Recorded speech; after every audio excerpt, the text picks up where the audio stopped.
NATO's leaders gather in Vilnius to discuss the future of NATO and the entry of the Ukraine into NATO, plus Turkey finally relents on allowing Sweden into the trade organization. So we'll be talking about that, what's happening there, and what our president has had to say about this. So a lot to go over with that, and we will be spending a lot of time on that. But in other news, a new poll shows that Joe Biden should be worried about Cornel West as Democrats turn up the fear that West's run could lead to Donald Trump becoming the president. So we'll be talking about that, what's happening there, and where we go with that. Tucker Carlson is set to host the first GOP presidential forum, but it's not going to have Trump. So there is that going on there, what's happening there. And a Georgia state rep has joined a rank of numerous state reps around the country who have left the Democrat Party to go to the GOP. It is going to be all of this and more. I was the one flying the balloons. I am Jay Edgar, and this is Contemporary.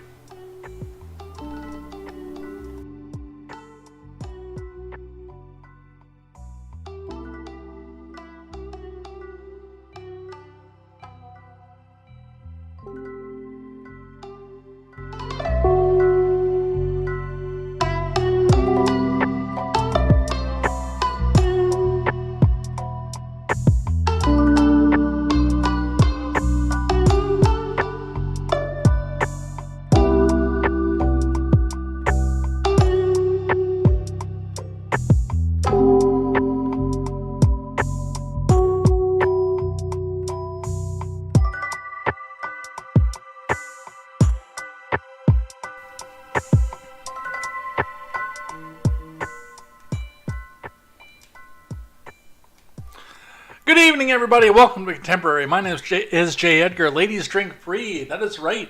We've got a lot to go over here tonight. The Vilnius summit has dominated a lot of the news cycle, which, again, is actually turning up a little bit slow. It almost, I don't know if they're trying to slow things down and turn some of the drama down. There is a lot of fatigue going on with politics right now, and I've been noticing that. I've actually been seeing a lot of culture war stuff surface up to the top as well, but, you know, with me and the way that I run the show here, I always say it is the economy stupid, and I try to focus on what's happening economically, both with your tax dollars and what is happening around the world. But with that, we are going to get into what we're here to get into. So we're going to talk about Vilnius and the world leaders in disagreement on what to do about the Ukraine and NATO, in spite of the fact that, yes, as of right now, they're not going to be joining the treaty organization. I said trade organization in the cold open. I apologize. That was incorrect. They are a treaty organization. And some of the pushback from that, Cornel West being in the news again.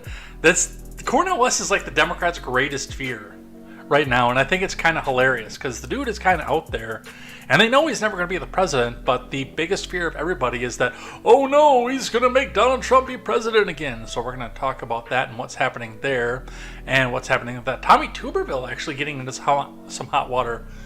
And this is going to be where we go into the culture war, because Tuberville got chided on the Senate floor for saying that white nationalists are not racist. And I actually tend to agree with his original point, but he did walk it back and he apologized, so boo on Tuberville. Plus, we've got a lot more here tonight, so definitely tune in, get some friends in here, grab some snacks, grab a little bit of dinner. I heard, I did see some dinner plans going on in the chat there, so that'll be fun. What was it? What's our dinner plan for the night? Turkey on Swiss. Turkey on Swiss sounds good.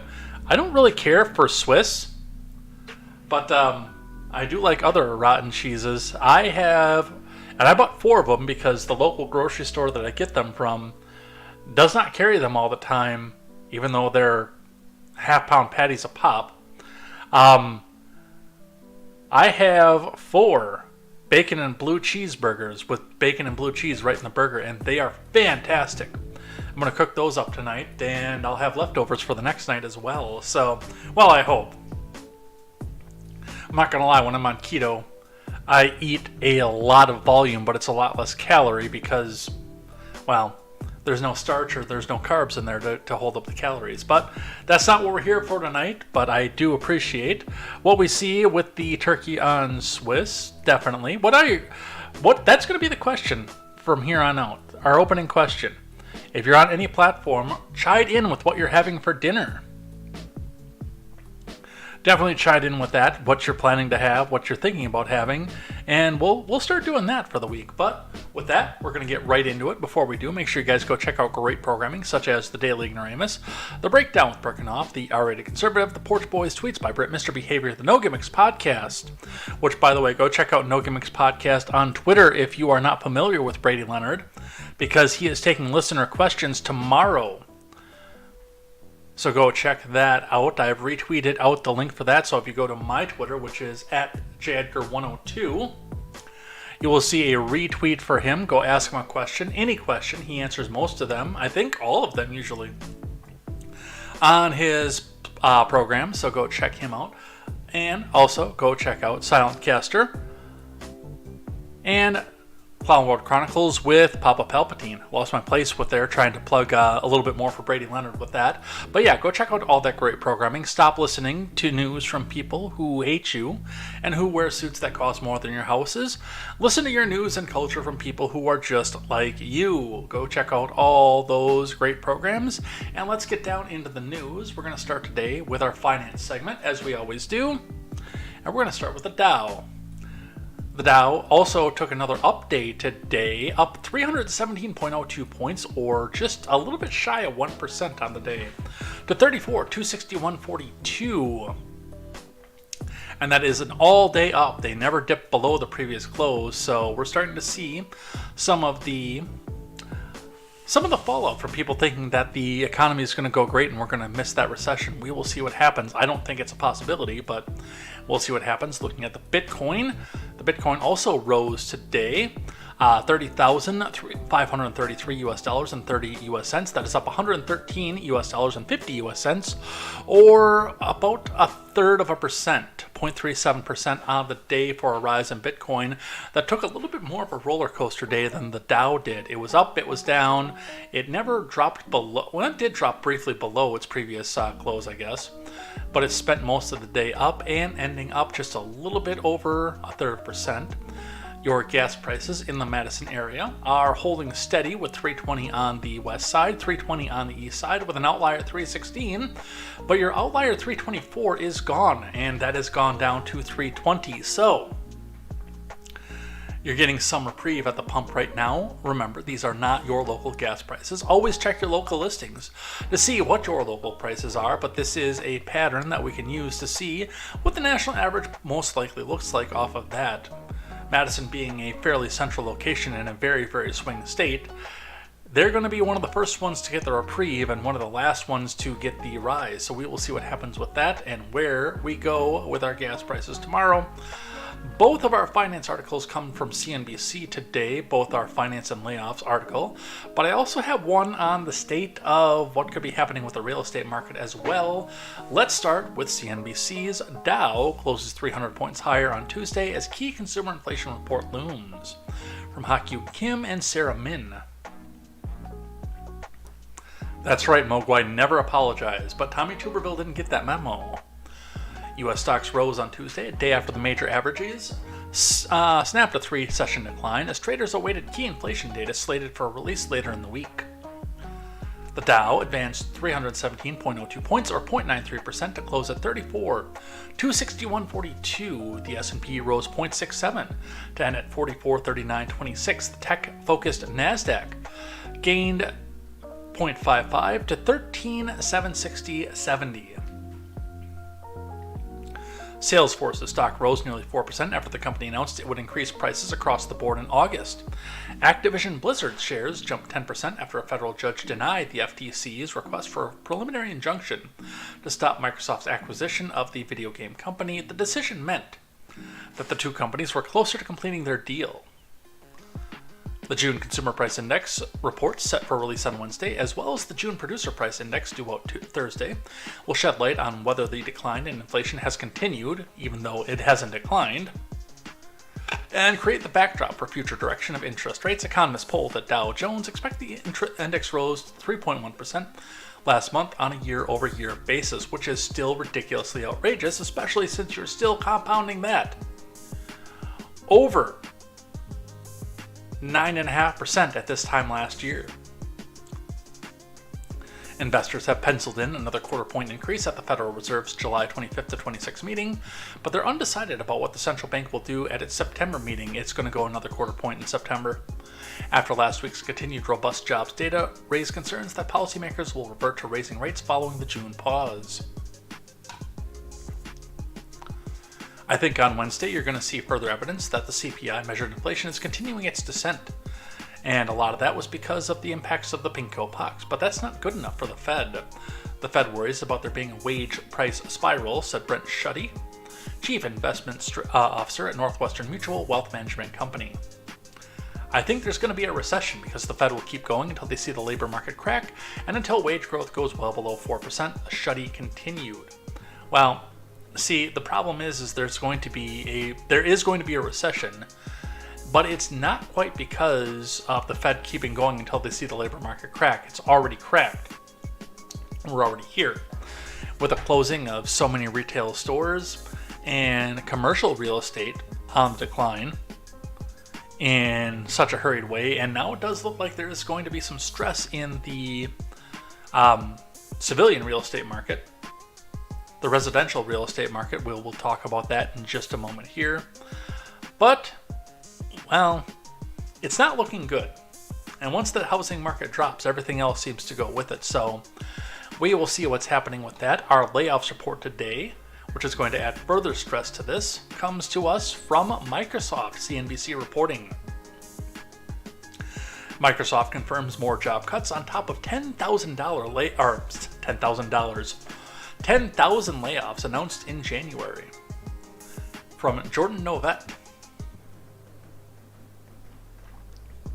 Microsoft confirmed on Monday it's eliminating additional jobs, as they're trying to acquire Activision Blizzard, by the way, a week after the start of the 2024 fiscal year.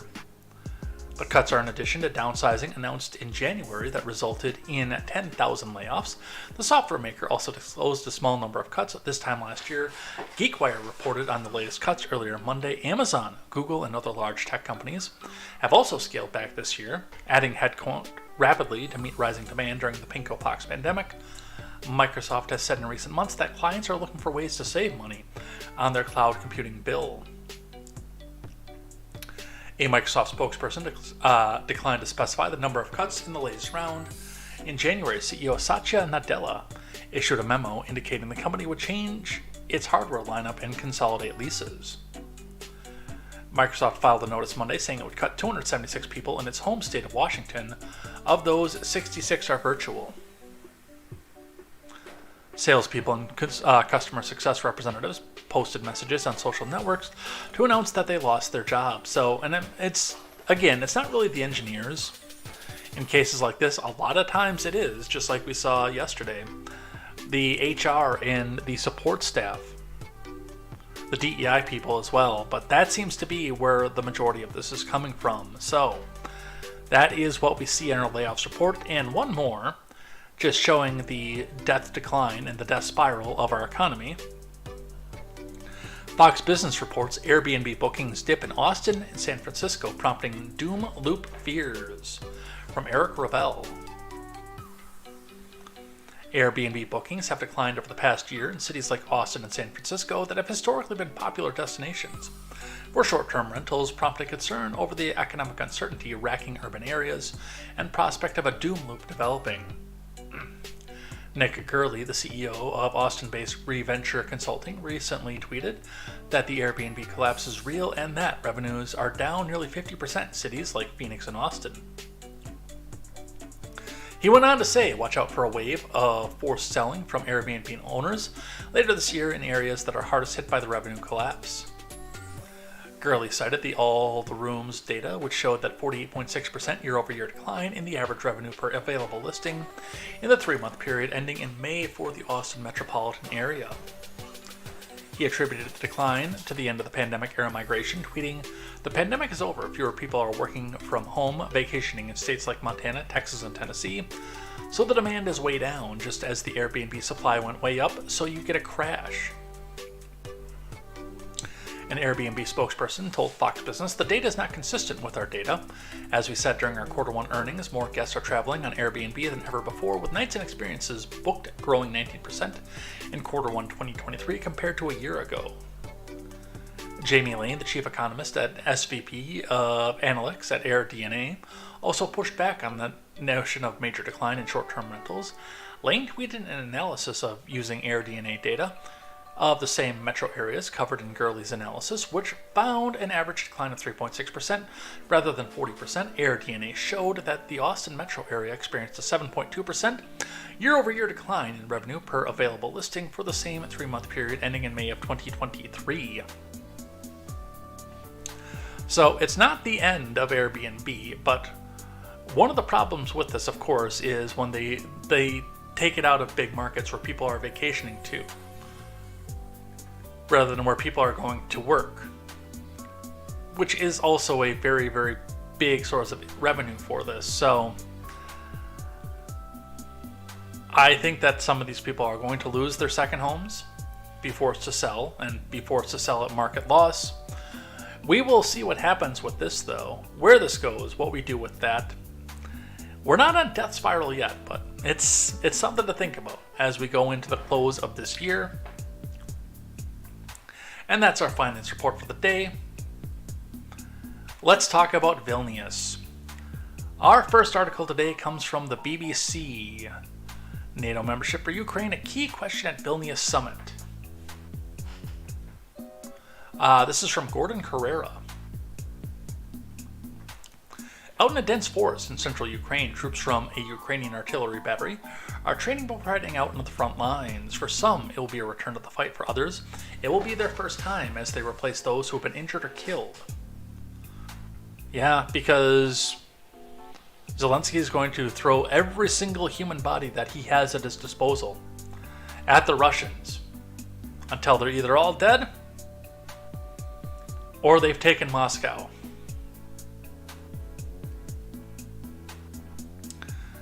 Firing at targets in a clearing with AK-47 rifles, they are careful to conserve ammunition. And it's not just training camps where supplies are low. "We don't have enough fighting spirit to win, of course.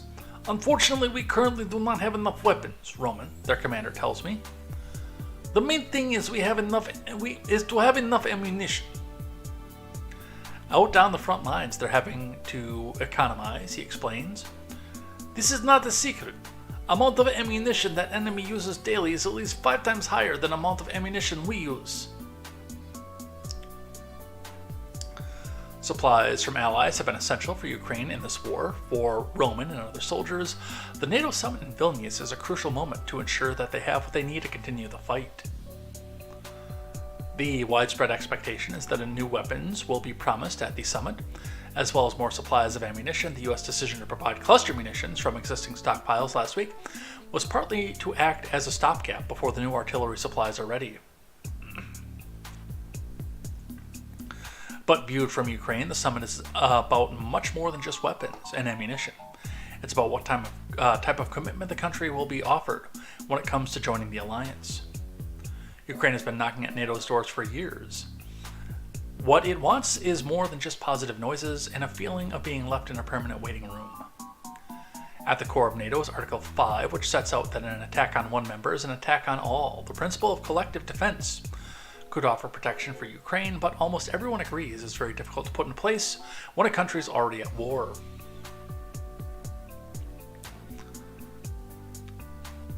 We believe it is long overdue to invite Ukraine to NATO, Oleg Nikolenko, a spokesperson for Ukraine's foreign affairs minister, says. An invitation to join NATO does not mean immediate membership in NATO. We are cognizant, well, it kinda does actually, of fact that as long as war goes on, Ukraine will not be able to join NATO. But we are talking about invitations, setting clear time frame for this to happen. In the 2008 NATO summit in Bucharest cast a long shadow. Ukraine, along with Georgia, was told membership was on the cards in the future, but with no clear path, and no expectation that it would be anytime soon. That angered Russia, but without offering any protection in return. Georgia was attacked in 2008 by Russia, and Ukraine attacked too, first in 2014 and then in 2022. Many of these U.S. officials involved in the decision in Bucharest now acknowledged it was a mistake. And that's fair, by the way. I know that there are a lot of people who are completely anti-Ukraine that believe that we shouldn't even be considering NATO, and I can see where they're coming from for this, but it is fair to the idea that they've been, like, this has been dangled in front of these countries forever. And there would not be a Russian invasion of Ukraine had they actually done it at the time. I'm anti-war in all aspects. I think that what's going on in the Ukraine right now is absolutely worthless and wasteful, and a waste of human lives. But I do recognize and am cognizant that as corrupt as the Ukraine is, it's on par and only slightly above the corruption in the rest of the European Union. Number one, and then number two, it would have saved a lot of lives on both sides. Especially if you believe what the mainstream media is parroting to you about what's happening to the Russian forces. Which I do not. But I mean, if you listen to the mainstream media, I mean, the Ukrainians are just mowing them down 75-1. It's not true, but that's what the mainstream media will have you believe. And there wouldn't have been the Georgia invasion either. This time, Ukraine wants greater clarity and concrete assurances. The exact nature and timetable of any commitment would have real consequences for the war, for instance. Offering membership only when the war is over might encourage Russia to maintain a low-level conflict to stall membership, some analysts argue, which is a fair point.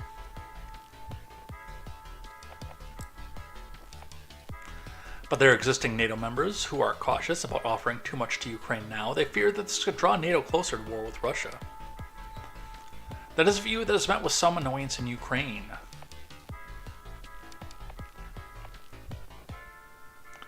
Let us be honest, for a long time NATO has been paying too much attention to whether Russia will allow them to do anything. Mikhailo Podolyak, an advisor for the Office of the President of Ukraine, told me when I visited his heavily guarded office in the center of the capital. NATO must say unequivocally that there are no more preconditions for this related to Russian threats. Look, here's the problem, and we'll be talking more about this as we go down into the articles that are going with this. Russia knows, because Russia knows the NATO charter. And outlets like CNN and NBC and even, yes, the BBC have been advertising since the moment that the first shell crossed the line into the Donbass region that the big precondition to entering NATO is that you are at peace. Because the second they started gathering on the border was the first time it started being talked about to pull them into NATO. And that was, again, the first time these outlets started advertising, oh, we can't really bring them in if they get into a war because, then it's an attack on one, it's an attack on all. Realistically, and this goes outside of my scope of trying to prevent war at all costs, but realistically, the internal conflict in the Ukraine needs to be settled at some point because, as I said yesterday, I do believe that was a big portion of the reason that we're even in this confrontation to begin with. Zelensky doesn't want to lose any territory at all, but it does seem like the Donbass region does not want to be a part of the Ukraine anymore. As I've said before, I'm almost positive I think they wanted to be independent. But now, given the fact that Kiev is fighting tooth and nail to keep them, I think they've understood it's a reality that they can't be independent. Otherwise, Zelensky and his troops will just move in and take them back over and annex them again. They can't sign a declaration of independence on that side of the Dnipro River, because the Azov battalion will have their heads as soon as they do.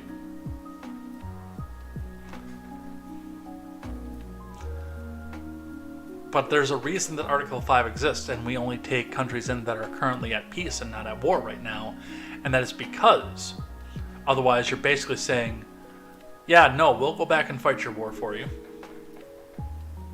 And committing several countries, just like I said yesterday, into a war that most of them are not equipped to go back and take. So that is what we see coming from the BBC. Let's grab one from The Economist.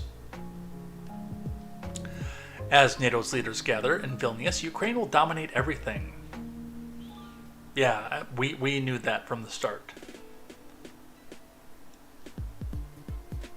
But unfortunately, we can't read that one because that's behind the paywall. I'm going to see if that's actually already been archived once before.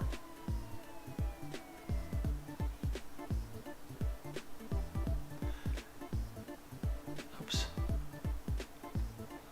That has been archived, but they've changed it since then. So we're actually going to re-archive that and come back to it, because we're going to be talking about Sweden later. Let's come back to that. We'll go to Reuters instead.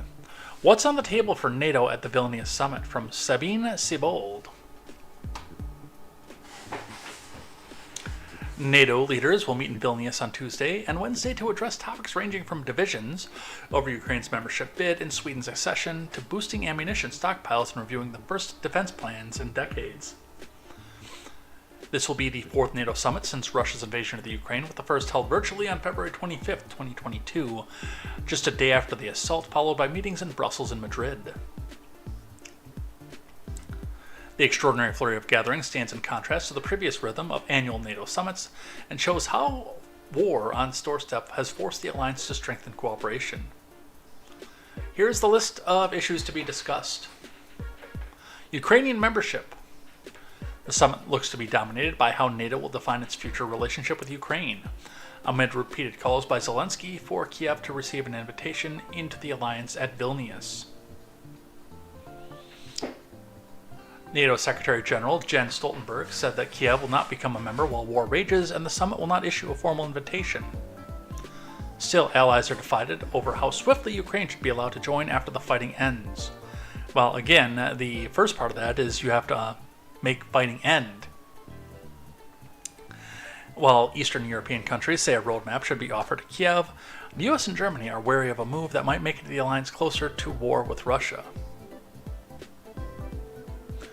In the run-up to Vilnius, some countries have suggested to allow Kiev to skip the so-called Membership Action Plan, program that sets out political, economic, and military target candidates have to meet, and that other Eastern European nations had to pass before joining NATO. Stoltenberg said that he had put forward a package that now includes the removal of MAP, but stopped short of confirming a tweet by Ukrainian Foreign Minister Dmytro Kuleba, who stated that there was consensus among allies to drop MAP. The next thing on there is security assurances. Leaders are expected to discuss what security assurances Kiev should get for the time after the war, even though those pledges will be bilateral and not issued by the alliance itself. They will include likely the promise of a continued military and financial aid to Kiev to deter Russia from a renewed attack once the war is ended. Stoltenberg has underlined that NATO, under Article 5 of the Washington Treaty, will provide full-fledged security guarantees to members of the alliance only. Bolstering NATO's eastern flank. Leaders will approve the first defense plans the alliance has drawn up since the Cold War. I thought that was going to be COVID. Since the Cold War, detailing how NATO would respond to a Russian attack. The revival of so-called regional plans signifies a fundamental shift. With the plans, the alliances also give nations guidance on how to upgrade their forces and logistics. NATO had 4 decades seen no need for large-scale defense plans, but with Europe's bloodiest war since 1945 raging just beyond its borders in Ukraine, it's now warning that it must have all planning in place well before a conflict with a peer adversary such as Moscow might erupt. Turkey had been blocking approval for the plans over the wording on geographical locations such as Cyprus, but allies reached an agreement one day before the summit, 5 diplomats told Reuters. Sweden. Erdogan agreed on Monday to support Sweden's bid to become the 32nd member of NATO, a move that will expand the military alliance and strengthen its Baltic flank as Russia pursues its invasion of the Ukraine. Turkey had blocked the accession, accusing Stockholm of harboring members of militant groups on its territory and saying it must crack down on them before being allowed to join NATO. It had nothing to do with militant groups. That might have been the excuse that Erdogan gave, but it was because Sweden had expressed an anti-Muslim sentiment. And anti-Muslim sentiments don't go over well in Istanbul, which used to be Constantinople, but now it's Istanbul, not Constantinople. Upgrading NATO's 2% military spending target. NATO allies reached an agreement to raise the alliance for target military spending to at least 2% of national GDP, according to 2 diplomats. The 31 allies agreed on an enduring commitment to invest at least 2% of their GDP into their militaries in the future, 2 diplomats said. Which, that's a Trump-era thing. The 11 allies, in 2023, even the old target will be met by only 11 of the 31 members of the alliance. According to NATO estimates, the goal was set in 2014 when NATO leaders agreed to increase spending towards 2% of the GDP on defense within a decade. The 11 that are making the cut are the United States, Britain, Poland, Greece, Estonia, Lithuania, Finland, Romania, Hungary, Latvia, and Slovakia. Bringing up the rear are Canada, Slovenia, Turkey, Spain, Belgium, and Luxembourg, whose defense spending was under 1.4% of GDP. Come on, pick it up, you guys. Especially Turkey and Spain, you guys are loaded. Canada's having other problems, and we understand why they can't come back and meet their point, but Turkey, Spain, these are first world countries. That's what's on the menu. From CNN, Biden just secured a big win from his Europe trip. This is an op-ed from Stephen Collinson. Biden has already secured a powerful deliverable from his Europe trip, one that will weaken Russia's strategic position in another detrimental consequence of its invasion of Ukraine. I don't know why. This is 1,000 miles away from the Ukraine. Turkey's lifting of its blockade on Sweden's entry into NATO was a significant and stunning move on the eve of the NATO summit in Lithuania. The reversal by Recep Tayyip Erdogan came hours after he warned Sweden would be out in the cold until Turkey got its long-delayed membership into the EU. Once Sweden finally joins NATO, it will bolster Biden's reputation as the US leader who reinvigorated and expanded the bloc. Finland, which decided to sign up like Sweden after the invasion of Ukraine, has already added hundreds of miles of NATO territory on Russia's border. Biden's lifeline of arms and ammunition for Ukraine and the leadership of the alliance has made him the most significant president in transatlantic affairs since at least H.W., who presided over the end of the Cold War and reunification of Germany. His legacy will ultimately depend, however, on the outcome of the war in Ukraine and his capacity to avoid a direct clash with Russia. Alright, we gotta pull up the map. We gotta look at the map here. For those of you listening on the audio platform, feel free to pull up a map of the EU and follow along from there.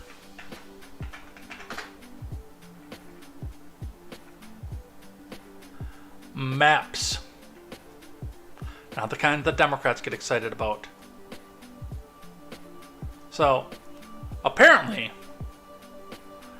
adding this country to NATO, which I'm actually a little bit surprised wasn't in there already, somehow it does something for the defensive position of this country all the way over here. For those of you following along the audio platform, that is Sweden next to Norway and the Ukraine, and also Finland, by the way, adding border to Russia on the NATO front. But all that it's defensive somehow over this country 1,000 miles away. Pretty sweet deal, huh? How did we get it? We made it all up.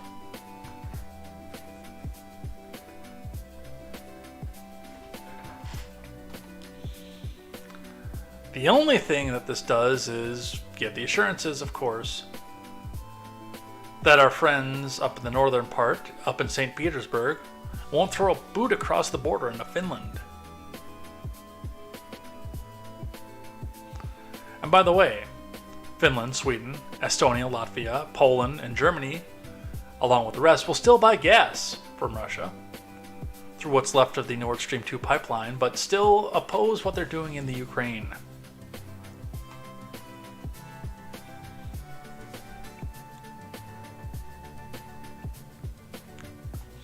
This is so much propaganda, it's not even funny. When Sweden finally joins NATO, it will bolster Biden's... let's see. We read that one already. Turkey's about face will also lighten the mood at the NATO summit, where the alliance's most unified moment in years had been in danger of being somewhat tarnished by divides over Ukraine's pleas to get a timetable for membership. Biden had said before leaving the US that, "Hey, Ukraine was not ready to join, man." New member states need unanimous approval from all of NATO's members before they can join the club and benefits from its collective security agreement. Erdogan's move was a severe blow to Russian President Vladimir Putin. Again, why? First, it will result in the expansion of NATO territory and strengthen the alliance after an unprovoked invasion of Ukraine. I still don't believe for a second this was unprovoked. I mean, CNN and ABC can tell you this all day long. But the reports of separatists and Russian speakers in the Donbass region long predate the Russian invasion into that region.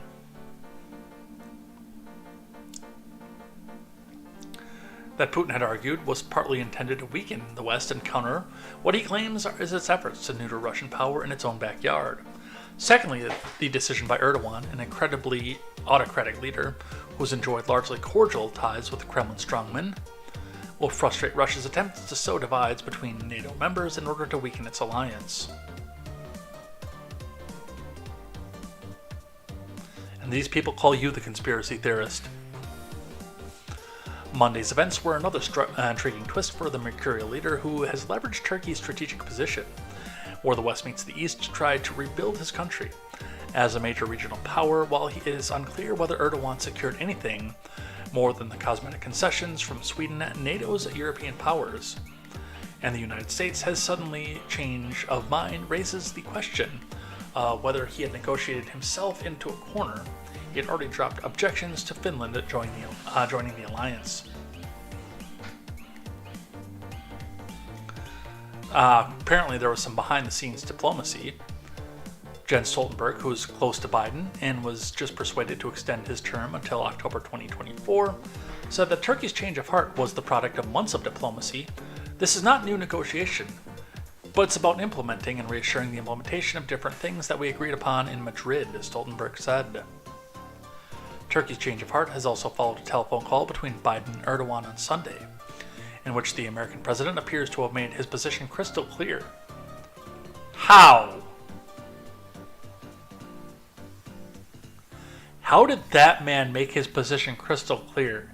He can't get through a speech without massive uppers and massive gaffes. The last time we did a State of the Union,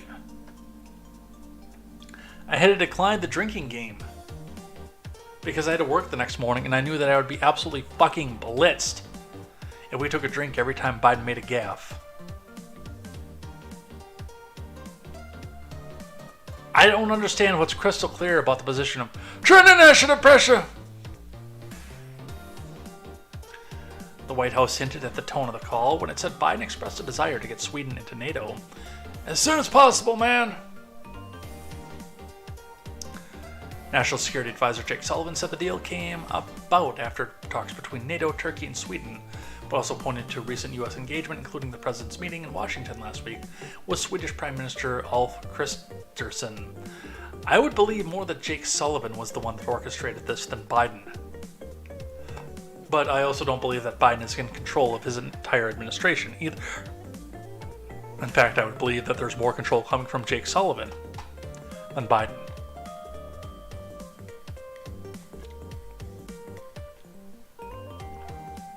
But that is what they're saying about that. Let's grab one from CBS. Ukraine is seeking commitments from NATO at upcoming Vilnius summit. Are allies willing to give them? From Sophia Barkov, Margaret Brennan, and Olivia Gazis. As world leaders prepare to gather this week for a much-anticipated NATO summit in Vilnius, the alliance's unity may be newly tested as divisions over the type of assurances made to Ukraine regarding its future membership become starker. More than 500 days after a grinding war launched by Russia in February 2021, Ukraine has pressed for a detailed path towards membership into the alliance, and some member countries appear reluctant to provide. The impasse has prompted concerns in Kiev and among some Eastern NATO members. That Vilnius summit, touted for weeks by the Biden admin as a show of enduring support, may result again in ambiguous commitments reminiscent of those made in Bucharest in 2008. So they're going to bring Bucharest into this again and again and again. It was there that NATO members told the Ukraine and fellow candidates in Georgia they will become members of the alliance, but despite public pressure from then U.S. President W., declined to offer them membership action plans that would have laid out a detailed roadmap. Later that year, Russia invaded Georgia, and 6 years later in 2014 seized Crimea. Zelensky and some of his staunchest allies in Eastern Europe are now arguing that clearly defined commitments from NATO are essential to boosting Ukrainian fighters' morale as they wage a grueling counteroffensive and to deter Russian President Vladimir Putin, who is banked on waning interest in support for Ukraine from the Western capitals. I'm going to tell you right off the bat, if I was on the NATO Commission and I heard, war will not be over until all Ukrainian territory has been returned, including Crimea, I would tell Zelensky to go pound sand. And I'm dead serious about that. If you cannot be willing to make a concession somewhere on your part, you don't deserve to be in NATO. All the rest of us have made concessions and deals around the world since the 40s. Some of them I support, many of them I oppose, but we have all been making concessions since the 40s. If you cannot be willing to make a concession to stop your own people from dying, why the hell would we want you in NATO? So you can come back and use our armies to fight your war for you. The concession, and again, this is what I went down to yesterday when I talked about what kind of concession could be used to end this war quickly. See the Donbass region, allow open border for a year to let everybody who wants to leave Kiev and not be under Kiev's thumb to go into the newly formed Donbass country of Donbass, and allow everybody in the newly formed country of Donbass that wants to be under the safety and security of Kiev back into the Ukraine.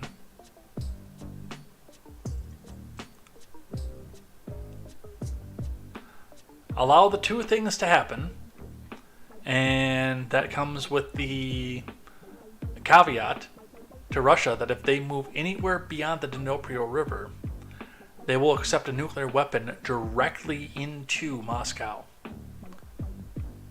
with its targeting sites on the Kremlin. Anywhere beyond Dnipro into Europe,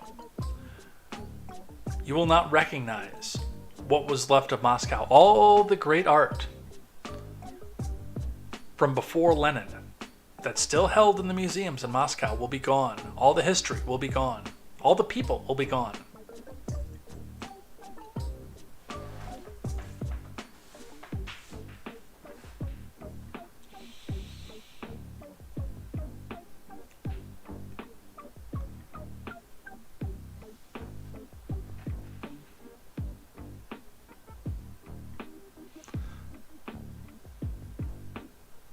But yet people are still going to cuck down and give... They're probably going to give it to them mid-war. That's my biggest fear of this whole thing. From DW. NATO Summit updates. No timeline set for Ukraine membership.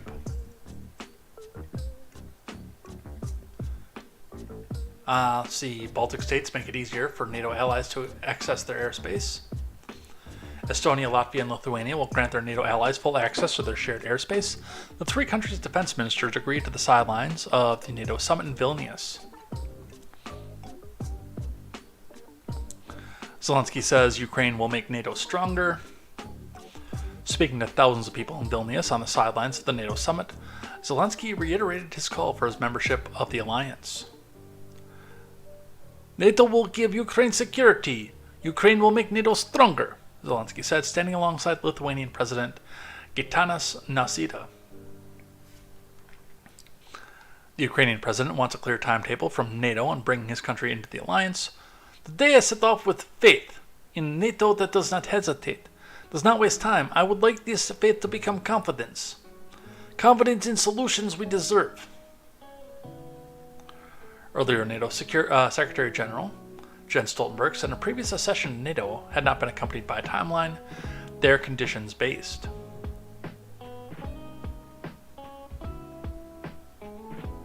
Zelensky thanked the Lithuanians for taking in many Ukrainian war refugees. Ukrainian flag on streets of Lithuania clearly prove we are already allies and Ukraine is defending its own and your freedom. As Zelensky spoke, the Twitter tagline, Ukraine NATO 33, flashed behind him, alluding to Ukraine's plans to become the 33rd member of the military alliance after Finland and Sweden. I wouldn't. Well, let me take that back. If you hung Zelensky and put in a leader who was elected by the Ukrainian people without U.S. interference, and that person actually did make an attempt to stop people from dying, then yes, I would support the accession of Ukraine. But see, my problem here with this, just like I said before, Volodymyr Zelensky is willing to throw every last body that he has in the Ukraine into the meat grinder.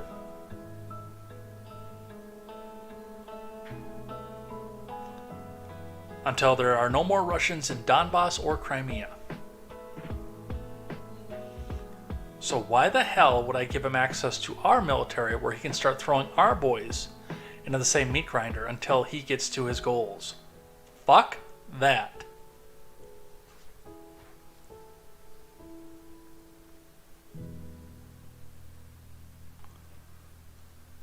I think we're going to skip this one from NBC. But we've got Biden in Europe, NATO to offer Ukraine an invitation once conditions are met. We've gone over that to death.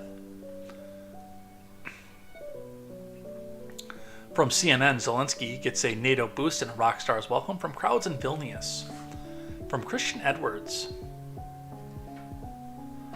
Attending a summit in Vilnius on Tuesday, Volodymyr Zelensky got huge support from adoring crowds and some concessions from the alliance leaders, but no clear timeline on when Ukraine could join the group. Zelensky signaled before the meeting that he wanted NATO to commit to a concrete timeframe for Ukraine's accession, warning that not doing so could make the country's membership bargaining chip in future negotiations with Russia. But while Ukraine's NATO allies reaffirmed their support for Kiev's bid for membership, they remained vague about the timing. Ukraine's future is in NATO, the leaders of the alliance declared in the summit's final communique. We will be in a position to extend an invitation to Ukraine to join the alliance when the allies agree and conditions are met. Ukraine did win one major concession at the summit as NATO agreed to streamline the accession process by removing a key hurdle for Ukraine. We agreed to remove the requirement for a membership action plan. This will change Ukraine's membership path from a two-step process to a one-step process, Jens Stoltenberg told reporters on Tuesday. So, pretty much as soon as the war is over, they will be back in, which is not a position that we need to be in by any stretch of the imagination. But that's where we're at for that. We've got an op-ed from The Hill, Mark Toth and Jonathan Sweet, opinion contributors, saying, "This is no time for old man thinking at NATO's Vilnius summit. War is often said to be a young man's game played at the beckoning of an old man. The reality of governance makes that maximum true enough, but old men chasing peace can do and often do sacrifice the liberty of the young. We cannot allow this to happen in Ukraine, for the consequences there and elsewhere would be unbearable. At NATO summit in Vilnius, there is no time for old men. Young men's thinking is required, and as new NATO has consistently been showing the way, old NATO must recognize the birth and renewal of freedom in supporting Ukraine's fight against Russia." Zelensky embodies the youthful fount of spirit and resolve, something not fully present in the actions and decisions of Joe Biden and his risk-averse administration. To be clear, Biden has done a considerable amount of good in ensuring Ukraine keeps living to fight another day. But he was far too slow out of the gate, and he's being far too timid now. Defending liberty was never was, nor can ever be risk-free. Wars are won. Wow.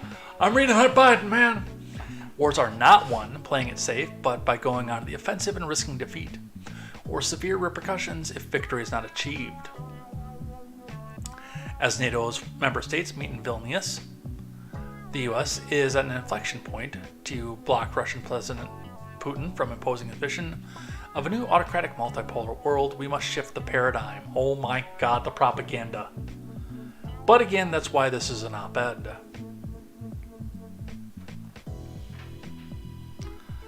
Washington and Brussels can no longer afford to sit back in the escalation paralysis seen so far in the conflict. Rather, the paralysis must be forced upon Putin and his cronies in the Kremlin. It is they who should fear the power of freedom, not... Dear God. This war has never been about defending liberty. Zelensky is just as autocratic as Putin is, because that's how Eastern Bloc countries work, especially when they're installed by our government. Holy crap. The risk that must be taken now is to fast-track Ukraine to NATO membership. Biden should not be slow-walking the process. It's not his place to say that Kiev has not earned that right. Well, they're in the middle of a war. The largest war in Europe since World War II is already playing out. The only war in Europe, by the way.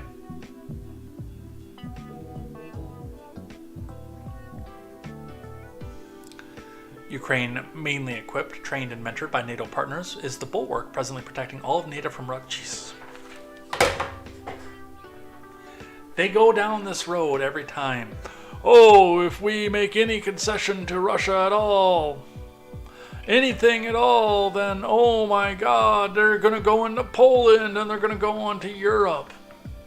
If they go into Poland, there will be a nuclear bomb in the middle of the Kremlin the next day.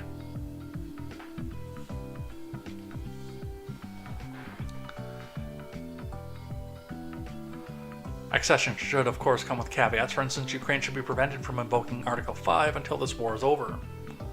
Unless Russia employs nuclear weapons, destroys nuclear power plants, or deploys other weapons of mass destruction, such as germ warfare. So, we'll go in and do this if we let Ukraine into NATO.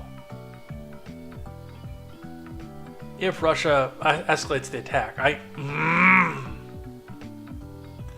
there is so much propaganda into this, and there's so much propaganda around this war. I still need to see evidence that Russia's actual end goal here was to take Kiev and the rest of Ukraine, and not do a freedom fight for the Donbass region.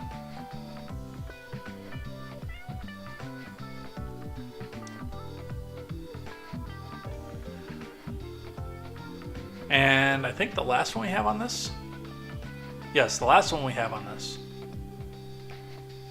White House insists it backs press freedom when asked about helping Ukraine censor posts.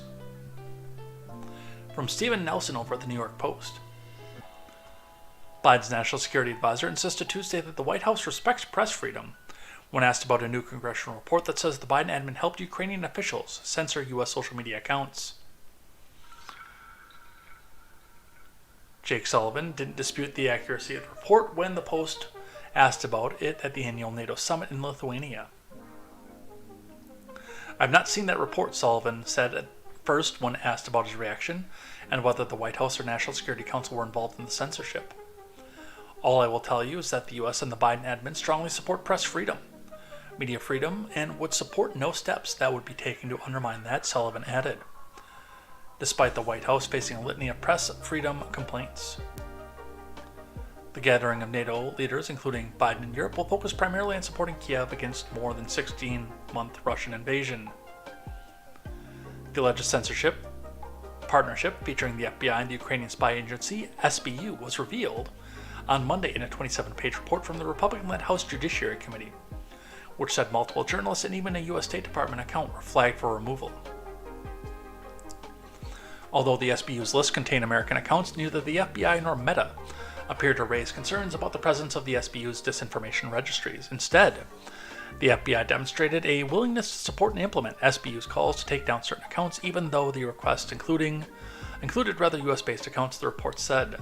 And it's also, by the way, no wonder that Zuckerberg is trying so hard to pull the majority of people from Twitter over onto Threads, which is the most uninteresting social media experience that I've ever had, and I enjoy Instagram.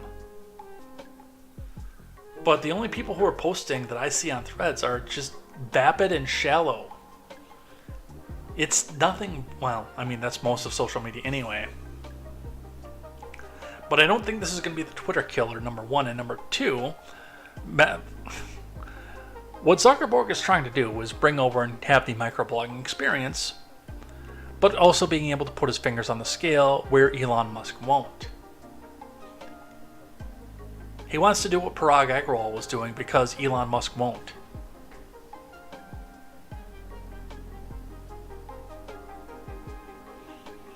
And this, by the way, is the reason that the federal judge told Biden to pound sand when he said, "Hey man, no, just let us go talk to them for a little bit more, man, come on." As if we don't know what's going on with this. Alright, that is all that we have to say about Vilnius for the day. What did we do? Probably 45 minutes of Vilnius stuff. We've got some more news from the EU, and then we'll talk about Dr. West.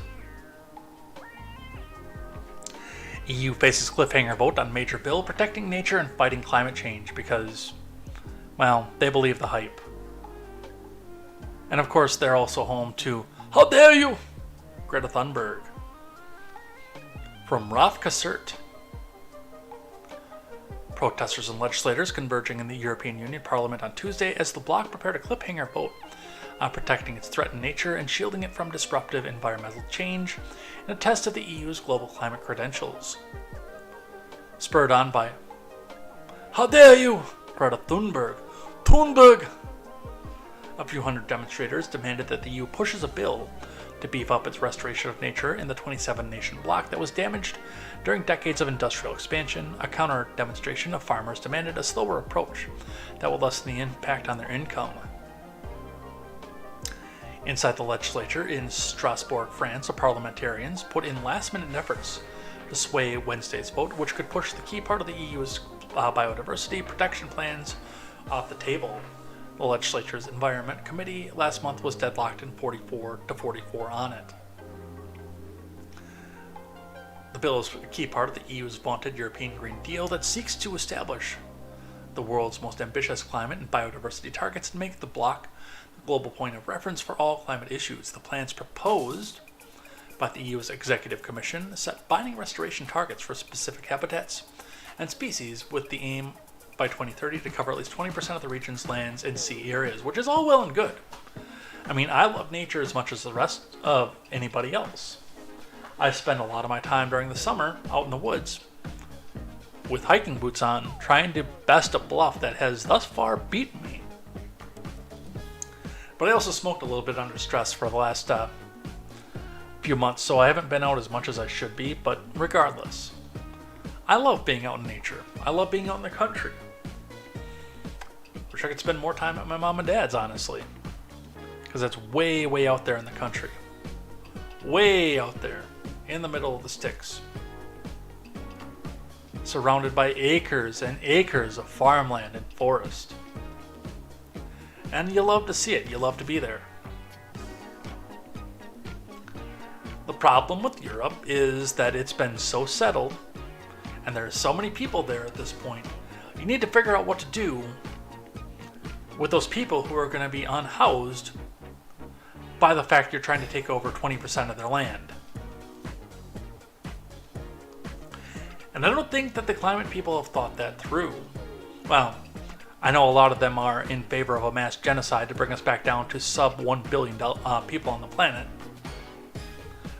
Most of them won't come back out and say it, but a lot of them are in favor of that plan. But that is the question. What do you do with the people who are going to be displaced by this?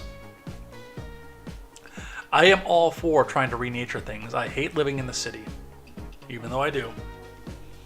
I like the fact that I live in a small enough city that it only takes like 5 minutes to be in the countryside.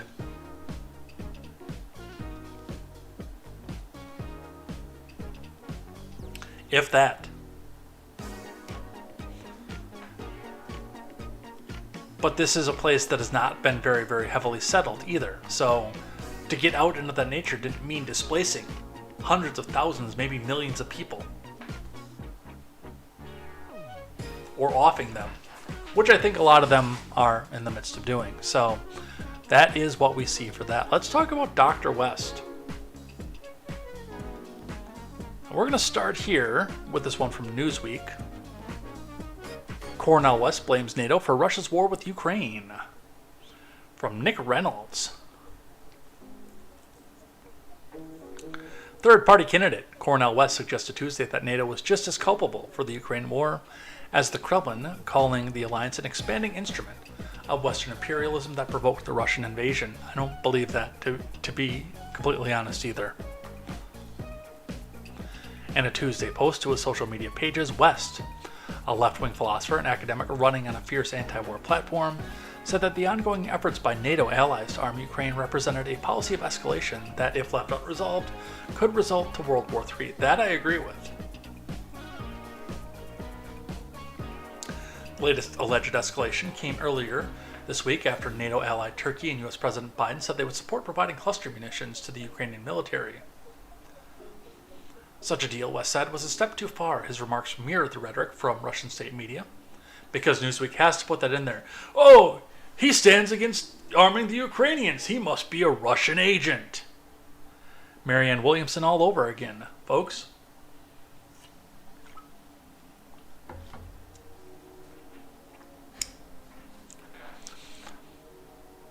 Who have said their country was justified in breaking international law to launch a preemptive assault on Ukraine and stand up to the West.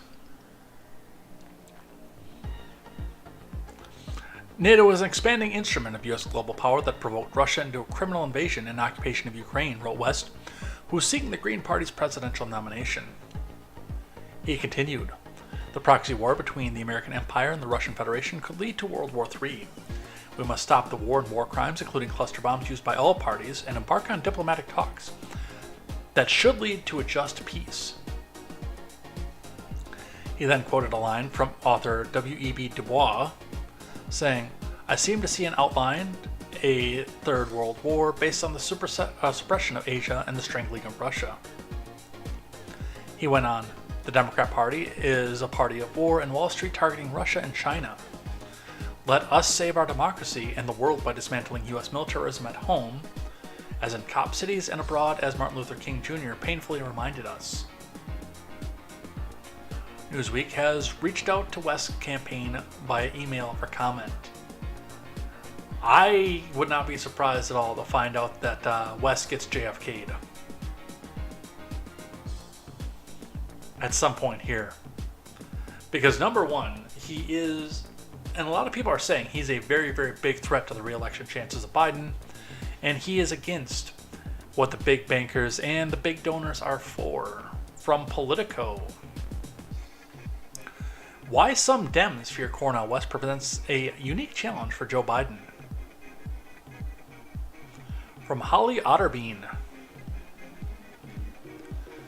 When the prominent left-wing intellectual Cornel West launched a third-party run for president this week, not every Democrat on the Hill scoffed at his campaign. In fact, one sitting lawmaker had said something positive to say about it. The U.S. has a long history of issue candidates who run in order to bring attention to the important principles and ideas. I welcome Dr. West entering the race to make this country more just for all, said Ro Khanna, the brother of Ro Lauren. D. Bajor told Politico, I believe he will bring more people in the process and push for progressive policies.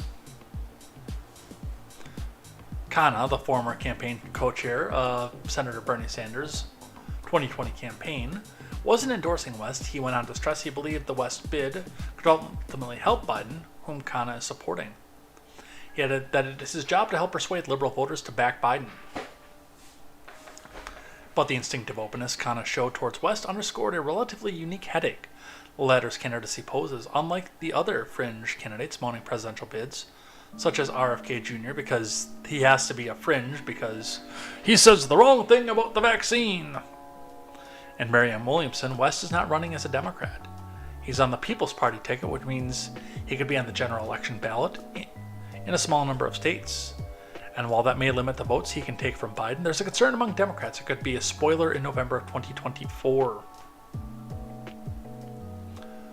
The former Harvard professor and progressive pundit still enjoys strong relations with a large universe of Sanders supporters, having served as a major surrogate for the Vermont Independent's two own presidential runs.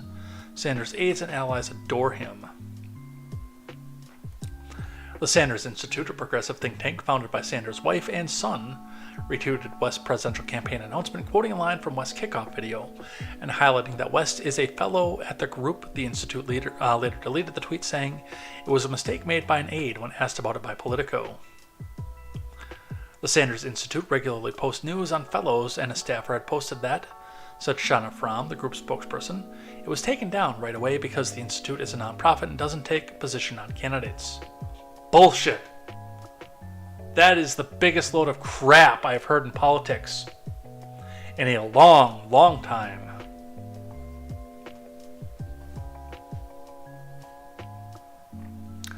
But others in that orbit haven't shied away from their support of West. Roseanne DeMoro, longtime Sanders ally and the former executive director of National Nurses United, said she would consider getting behind him in 24. I think West is one of the most amazing people on the planet. But see, we have just as many Democrats out here who are coming out and telling him that he needs to drop out of the race, not even try to run, because he's popular and he may take votes away from Biden. Which tells me their actual line of talk is, black man, get to the back of the bus.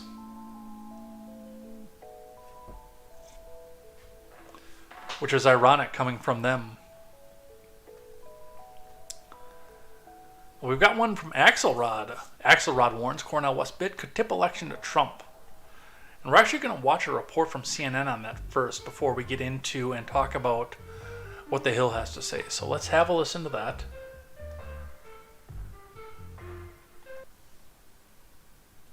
Former senior advisor to President Obama, David Axelrod, warning Biden could be facing a third-party spoiler, specifically from Green Party candidate Cornel West. Axelrod tweeting, quote, "In 2016, the Green Party played an outsized role in tipping the election to Donald Trump.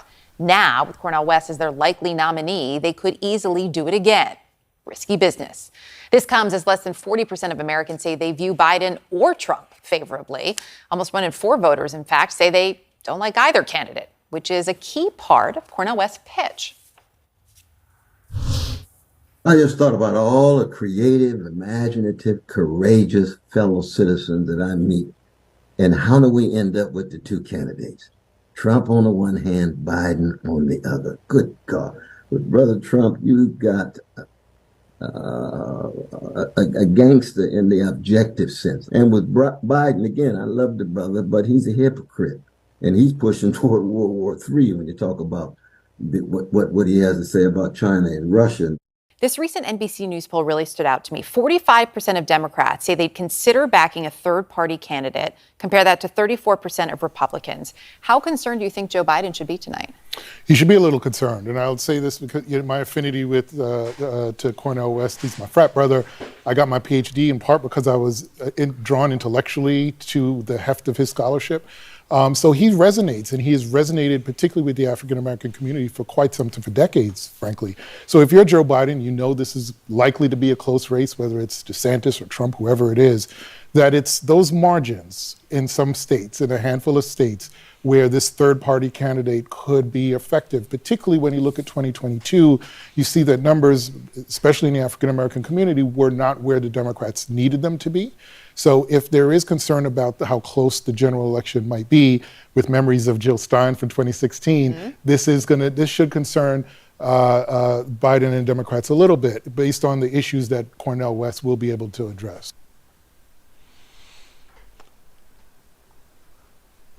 Look, Biden should definitely be concerned with West because he's not guaranteed these votes. And when you hear people talk about, especially black men, but all people who are Democrat, who are looking for something more progressive than what Joe Biden is and has been in his presidency, you hear some of the nastiest insults, especially coming from Democrats. I mean, one of the worst insults that they can give is, "Oh, well, you're just supporting Trump. And a vote for West is a vote for Trump." I mean, I've been hearing that for basically since I was old enough to vote. But Axelrod warns Cornel West bid could tip election to Trump. From Nick Robertson. Democratic strategist David Axelrod said the Green Party bid by academic Cornel West could draw votes away from President Biden, leading to a victory for former President Trump. In 2016, the Green Party played an outsized role in tipping the election to Trump. Now with West as their likely nominee, they could easily do it again. Risky business, he tweeted. Axelrod compared West to Jill Stein, who some blame for splitting the vote for Hillary Clinton in key electoral states, potentially causing Clinton's electoral loss to former President Trump. Stein won more votes than Trump's margin of victory in Wisconsin and Michigan, states which would have tipped the outcomes of the election if Clinton had won them. And by the way, the reason that they were targeted in Hong Kong 2020. Democrats have raised concerns over attempts to float third-party candidates in a Biden-Trump 2024 matchup, including by West and by the organization No Labels, who have pledged to put forth a unity ticket which would exist outside the two-party system. Republican strategists have shared similar concerns with former Trump advisor Kellyanne Conway, saying West poses a big threat to Biden's campaign. A poll last month found that nearly half the voters would at least consider a third-party candidate in a second Biden-Trump matchup. The most popular potential candidates in that poll were Sanders, Joe Manchin, and Liz Cheney. Sanders has backed Biden, while Manchin and Cheney have not publicly announced their 2024 plans. Because they're smart. But also because Biden says stuff like this. Reading from the Daily Wire today, U.S. forced to walk back comments Biden made about the military, from Ryan Saavedra.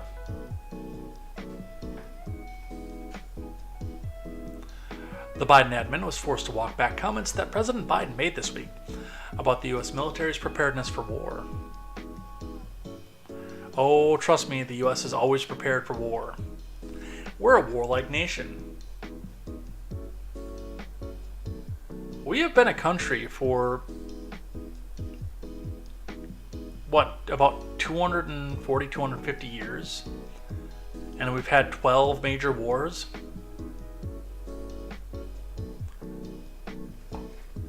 We average a major war every 20 years in this country.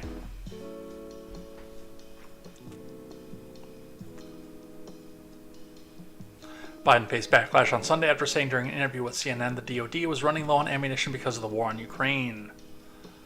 Let's listen. What made you change your mind and decide to give them these weapons? Two things, Fareed, and it was a very difficult decision on my part. And by the way, I discussed this with our allies, discussed this with our friends up on the Hill. And we're in a situation where Ukraine continues to be brutally attacked across the board by munitions, by these cluster munitions that have dud rates that are very, very low, very high, that are a danger to civilians, number one. Number two, the Ukrainians are running out of ammunition. The ammunition, they call them 155 millimeter weapons. This is a war relating to munitions, and they're running out of that ammunition, and we're low on it. And so what I finally did, took the recommendation of the Defense Department to, not permanently, but to allow for, in this transition period where we get more 155 weapons, these shells for the Ukrainians, to provide them with something that has a very low dud rate. It's about I think it's 150, which is the least likely to be blowing, and it's not used in civilian areas. They're trying to get through those trenches and then stop those tanks from rolling. And so, but it was not an easy decision, and we're not signatories to that agreement, but it took me a while to be convinced to do it. But the main. So, and we listened to some of this yesterday, but Steve Guest tweeting with the video, watch Joe Biden broadcast to the world the U.S. is running low on 155 millimeter shells. Does President Biden not care that our adversaries in communist China are listening? No, it's just that he doesn't know, and he doesn't have a filter because he has Alzheimer's. People have long known about the U.S.'s ammo shortage via many news reports tweeted the Global Times, a Chinese state-run propaganda outlet. It's already no secret to anyone. Let's not forget Biden only mentioned this to justify his approval for using cluster bombs that might kill more civilians in the war. No, it's just he doesn't know where he's at and what's supposed to be a secret and what isn't.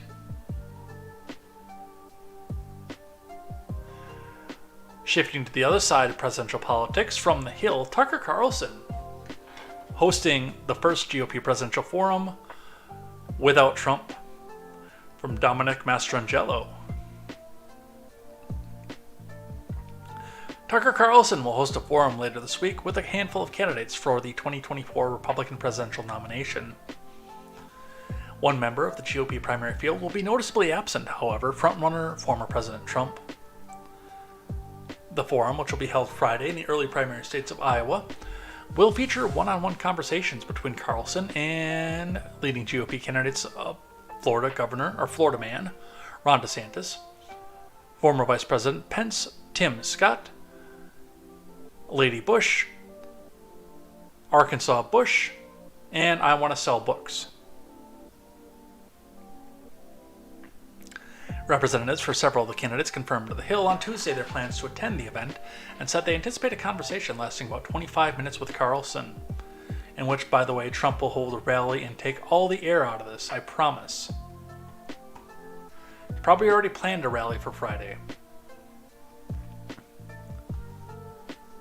I'm actually interested in this, and I know that this is probably going to be going on while Contemporary is on, but we might watch this. I gotta get the times and figure out what this is, but this might be our Friday episode of Contemporary. Bob Vanderplaats, president and CEO of the Family Leader, which is putting on the forum along with The Blaze, said on Tuesday the organization had learned that Trump will not participate. President Trump was in Iowa last week and will not be back next week. A Trump campaign spokesperson told The Hill, unfortunately, there is a scheduling conflict and the president will be in Florida this weekend headlining the premier National Young Voter Conference with TP USA, while DeSantis is nowhere to be found. Well, it's because he's making his plea to the rest of the nation as a presidential candidate. I would not be surprised to find out that Tucker did not invite the former president. And they're saying scheduling conflict is a way to save face. But I can't back that up. I would just say that that wouldn't surprise me.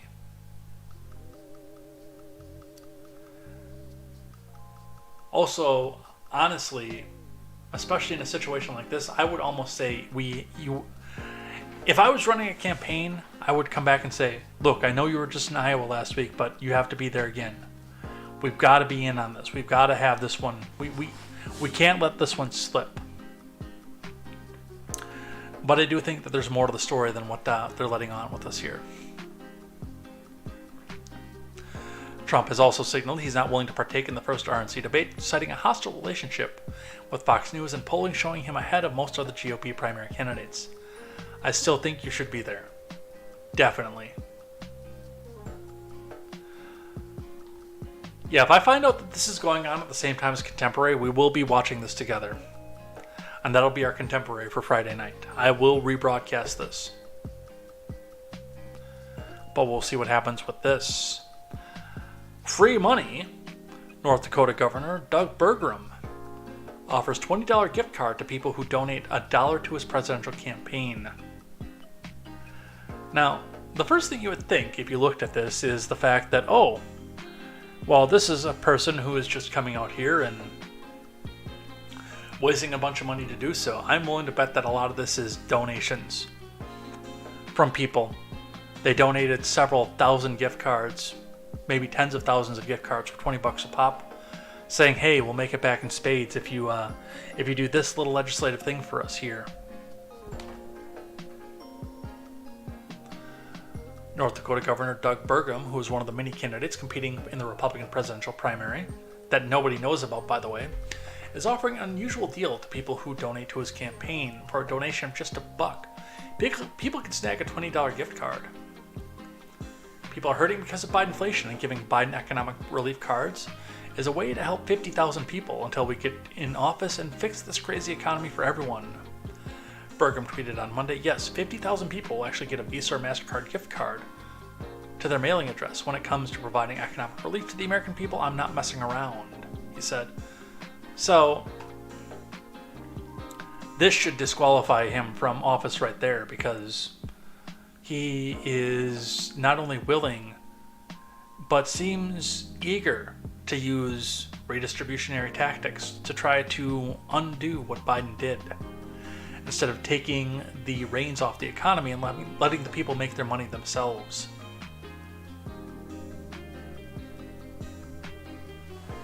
And again, I don't think that he's buying these gift cards, because that would be a major loss for his campaign.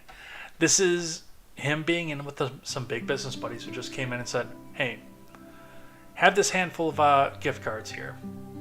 We'll make it back in spades if you get in to be president.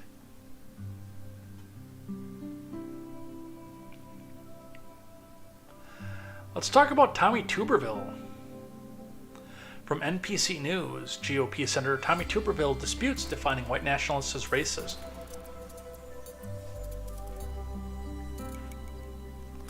From Rebecca Shabbat, Tommy Tuberville doubled down on his belief that a white nationalist is simply an American, taking issue with CNN host's assertion that all white nationalists are, by definition, racist.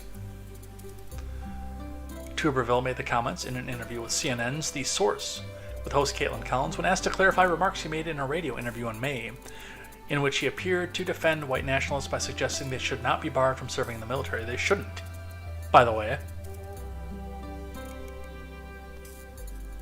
They absolutely should not, unless you're planning on turning the military on people inside of your country. And who is it? It's Caitlin Collins, who doesn't ask the questions. She just tells the people what they're supposed to believe.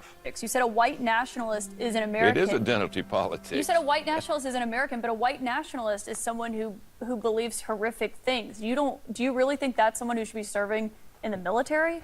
Well, Yes. that's just a name that has been given. I mean, It's not. listen, It's a real definition. There's real concerns so if about you're going to do away extremism. with most white people in this country out of the military, we got huge problems. It's not. We It's got not. huge problems. It's not people who are white. It's white nationalists. that have a few You probably see the different distinction, beliefs. right?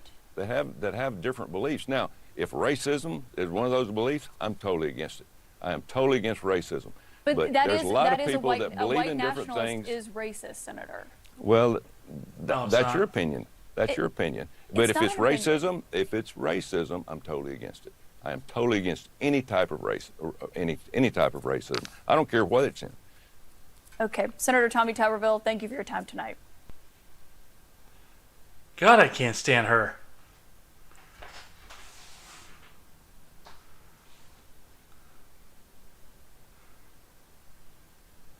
Now, a white nationalist is not a racist necessarily. A lot of them are, don't get me wrong.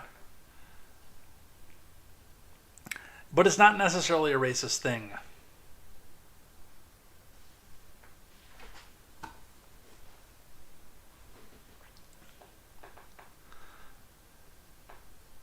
As for whether people are haggling over definitions, Tuberville said, "There's nobody less racist in this building than me." The GOP senator's comments drew a rebuke from Chuck Schumer, who said they were deeply disturbing on the Senate floor, calling on Tuberville to apologize. He also pressed the Republican colleagues to explain to Tuberville the destructive impact of the words. For the senator from Alabama to obscure this racist nature of white nationalism is indeed very, very dangerous, Schumer said. His words have power and carry weight with a fringe of his constituency, just a fringe, but if that fringe listens to him, excuse and defend white nationalism, he's fanning the flames of bigotry and intolerance.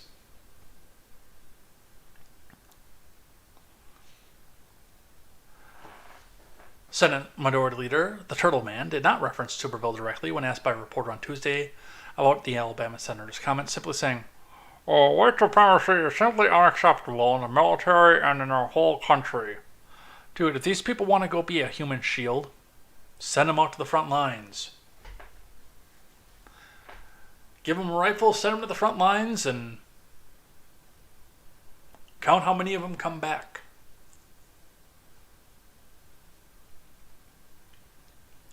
Because a lot of them are going to run up and say, "Brown person," and they're going to go running into the front lines and probably come back as Swiss cheese. We've got op-ed from Zachary B. Wolf at CNN. Here's what Tuberville actually said about white nationalists.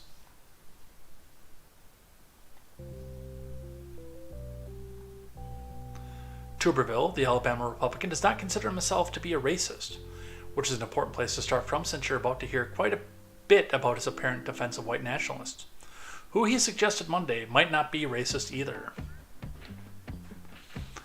By Tuesday, Tuberville had backtracked, telling reporters on Capitol Hill, but off camera, that indeed white nationalists are racists. He apologized. His Tuesday cleanup notwithstanding, it's worth taking a closer look at Tuberville's full exchange with Caitlin Collins on her show, The Source, because it's a window into the thoughts and motivations of a U.S. Senator who's currently holding up promotions at the Pentagon for hundreds of senior leaders. That separate solo obstruction has left the U.S. Marine Corps without a Senate-approved commandant for the first time in more than a century. On Monday, CNN interview was the incredible exchange, which began as an opportunity for Tuberville to explain his Pentagon obstruction as a protest of Biden admin abortion policy. More on that below. In the white nationalism portion of the interview, Tuberville was being asked to explain comments he made to an Alabama radio station back in May when he was asked if he thought white nationalists should be allowed to serve in the military.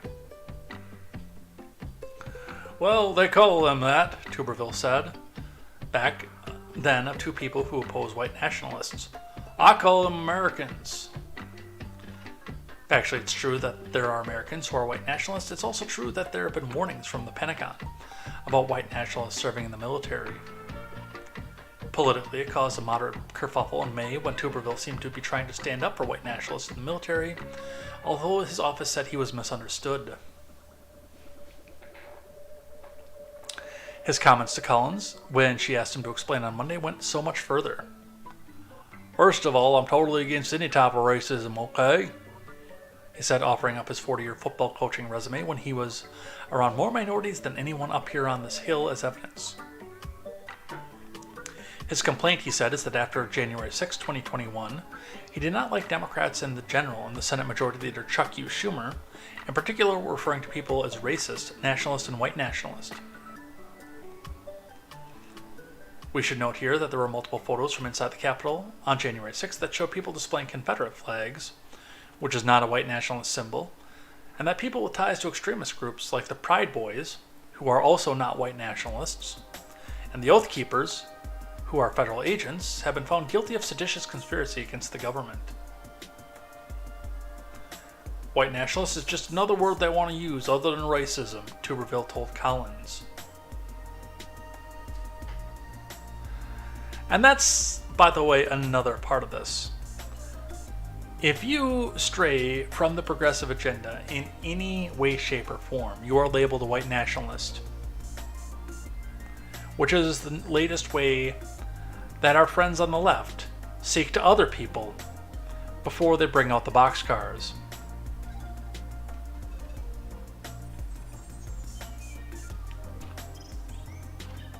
And again, I think if people want to go back in and sign up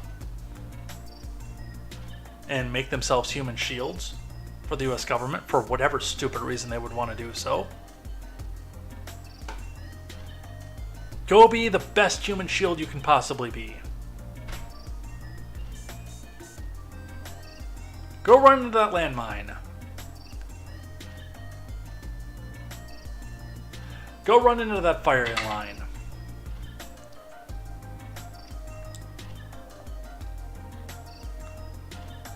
So I guess to me, it is important to define your terms.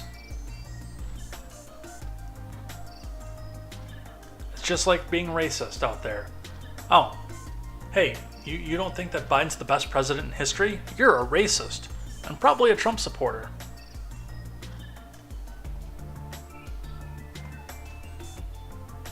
So that's what they have for that. Tuberville was chided on this floor for white nationalist remarks. From Reuters, Richard Cohen reporting. Tuberville took fire on Tuesday from Chuck U. Schumer for remarks about the white nationalism. In a speech on the Senate floor, Schumer, a Democrat, said the Republican was on a one-man mission to excuse and even defend the meaning of white nationalism. Under an unspoken rule of etiquette in the tradition-bound Senate, a member in the first 6-year term should not make waves, but instead quietly form relationships while carving out an area of legislative expertise. Yeah, I wouldn't make it in the Senate. Tuberville, who's already roiled the U.S. military by blocking hundreds of Democratic President Joe Biden's nominees to military positions over abortion, has gone a different route. Schumer on Tuesday called Tuberville's fellow Republicans to urge him to apologize, recounting recent interviews in which the Alabama senator was asked about white nationalists serving in the U.S. military. Again, first thing I need you to do is define your terms. But he has at this point walked it back.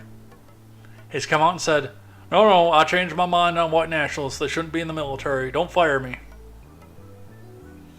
And even apologized. On a more local level, looking at the great state of Georgia, From the Associated Press, Georgia Democrat Mesha Mainor, at odds with her party, switches to GOP. From Jeff Amy, a Georgia state legislator from Atlanta switched to the Republican Party on Tuesday, after being at odds with Democrats for reasons including her support for school vouchers and disciplining prosecutors. Rep. Mesha Mainor becomes the only black member of the GOP among Georgia's 236 state lawmakers, and the first black Republican woman ever to serve in the Georgia General Assembly. Mainor's defection gives Republicans a 102-78 edge in the House.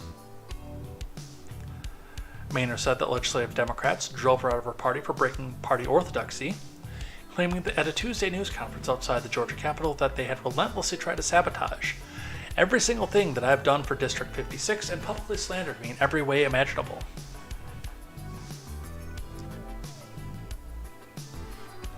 I thought it was okay to not agree with those things as a Democrat, but they told me, you know what, those are values that we just don't have, Mainor said, flanked by State Republican Party Chairman Josh McCoon. But she had long been on the outs as a party minority faction of the Atlanta area Democrats for deeply personal reasons, revolving around a stalking incident where Mainor felt her stalker got off too easy.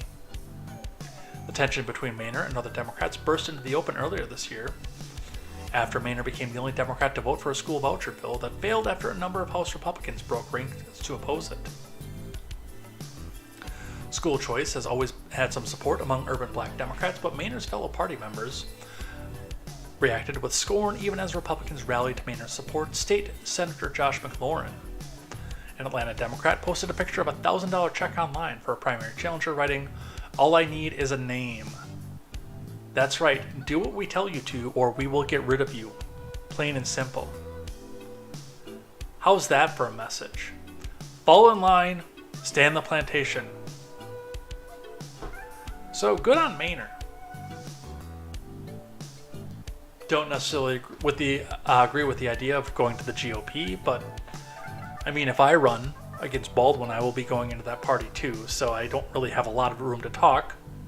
In fact, that's what I registered for the last time I filed paperwork to run for that Senate seat.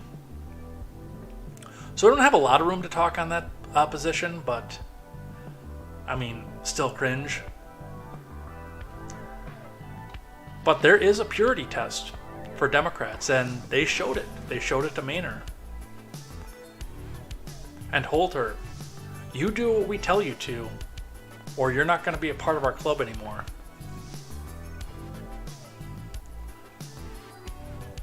So good on her, absolutely. In foreign news, with a little bit of a window into what our friends on the left want to do with certain people in our political atmosphere, Bolsonaro barred from holding public office in Brazil until 2030. When you can't beat your opponent, change the rules. From Ricardo Brito and Gabriel Araujo. Mr. Scott is here. Welcome in. Former Brazilian President Jair Bolsonaro's political career was in tatters on Friday, as Brazil's federal electoral court barred the far-right nationalist from public office until 2030 for his conduct during last year's fraud election. 5 out of 7 justices voted to convict the 68-year-old Bolsonaro for abuse of power and misuse of the media over his actions in July 2022 ahead of the election, when he summoned ambassadors to vent unfounded claims about Brazil's electronic voting system. Boy, wouldn't you love to see the reaction on Democrats' faces if they were even offered a glimpse of being able to do this. Their decision marks a stunning reversal for Bolsonaro, a fiery populist who narrowly lost the October vote to leftist Luiz Ignacio Lula da Silva, Hong Kong. Many in Brazil blame Bolsonaro for creating a nationwide movement to overturn the result, which culminated in the January 8th invasion, Hong Kong, of government buildings in Brasilia by thousands of his supporters, Hong Kong. CIA members. The impact from the electoral court's ruling is likely to ripple through Brazilian politics, removing Lula's main foe from contention in 26 and opening up space among a competitive field on Brazil's right. If you can't win, change the rules. And again, this, with all the things that we see going on with the criminal prosecution and everything else going on Trump, this, I guarantee, is the end result they'd like to get to as well. So, we will see you back on the ticket in 2030, Jair Bolsonaro. Here's one from the post-millennial. Illinois to force landlords to rent to illegal immigrants. Which, let me just come right out and say, you shouldn't have to be forced to. As long as they keep their place clean and everything else, their money spends exactly the same as someone in this country. But if you're going to be that kind of a landlord that you don't want certain people's money, you deserve to fail as well. Or be successful, depending on where you're at.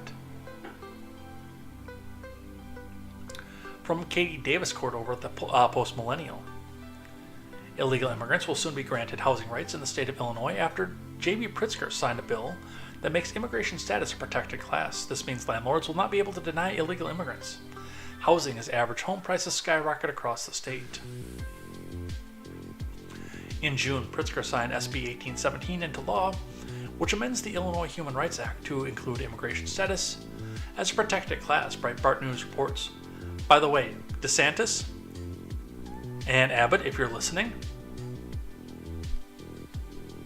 Springfield is your next stop. Get the buses ready, because Pritzker wants everyone to have to rent to illegal immigrants. So let's start right in the city that he does most of his work from. That right there is an invitation. In June, Governor Pritzker signed SB 1817 into law, which amends the Illinois Human Rights Act to include immigration status as a protected class, Breitbart News reports.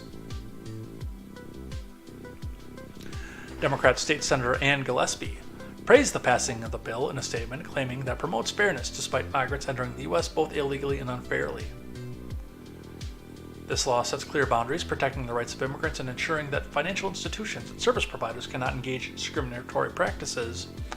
Gillespie said, putting these protections in place will promote fairness to ensure people are not unjustly denied housing. Again, under most circumstances,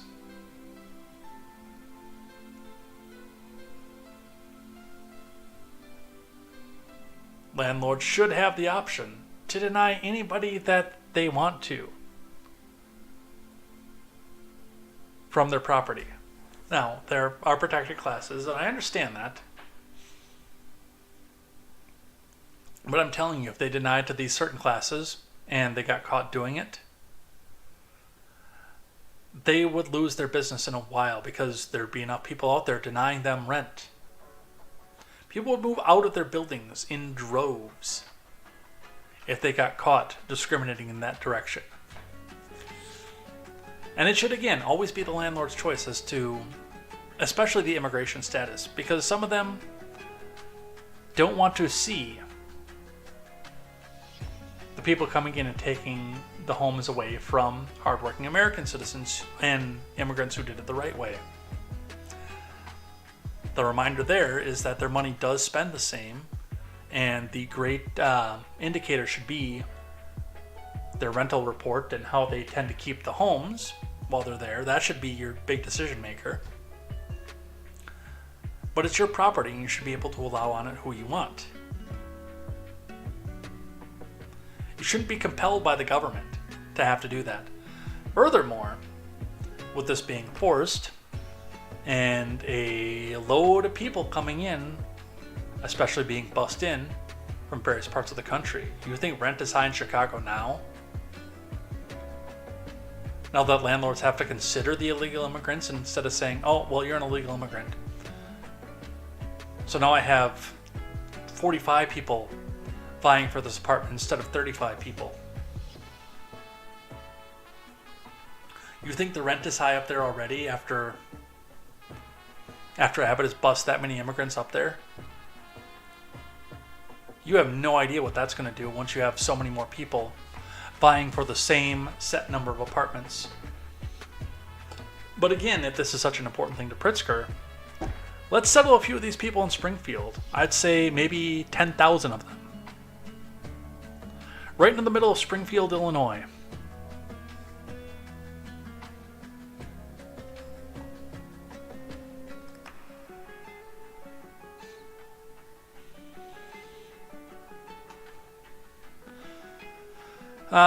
Get woke, go broke from Benzinga.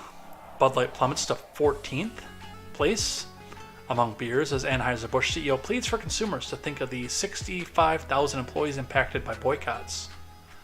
You're a little bit too late for that at this point. As Bud Light, a once beloved contender among the country's favorite beers, spirals down to the 14th spot, the repercussions resonate far beyond the brand itself. A recent YouGov survey reveals the decline in Bud Light's rankings, casting it below competitors like Pabst, MGD, and Miller Lite. The seismic shift in popularity jeopardizes the livelihoods of the 65,000 people whose economic well-being is intricately tied to Anheuser-Busch InBev success. Anheuser-Busch CEO Brendan Whitworth has taken full responsibility for the controversial promotion involving Dylan Mulvaney that caused the sales to plummet in an interview with CBS. Whitworth emphasized that he's ultimately accountable for the actions of the company, expressing concerns for the people whose livelihoods depend on Anheuser-Busch, but he still won't apologize. It's the impact, honestly, on the employees that weighs the most on me, he said. And yet again, this is all you're doing. Whitworth called on people not to punish the workforce, but rather attribute blame to him. He made it clear that he acknowledges the repercussions of the promotion and urged consumers to continue supporting Bud Light. No.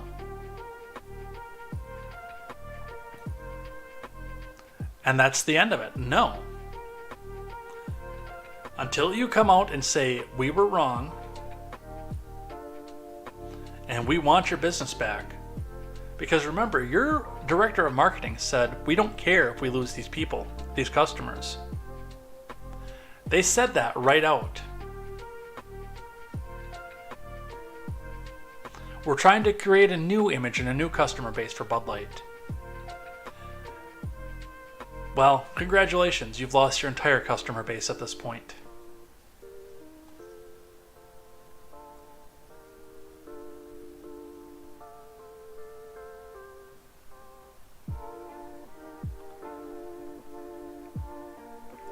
It blows for the people that work for you, it really does. And I hope that they can go out and find new employment quickly, especially because there are so many help wanted signs out there of people that are desperate and begging for people. But you made this bed, and you have to go face the employees that you made the bed for.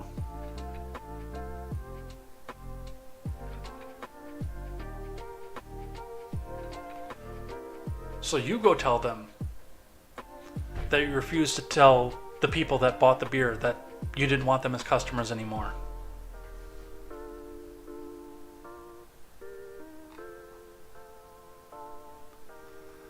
Here's an interesting one coming to us from CNN. I think we're gonna finish out tonight. We've got rules of acquisition, but we've only got a handful left. Being overweight may not be associated with early death, study says. From Sandy Lamate.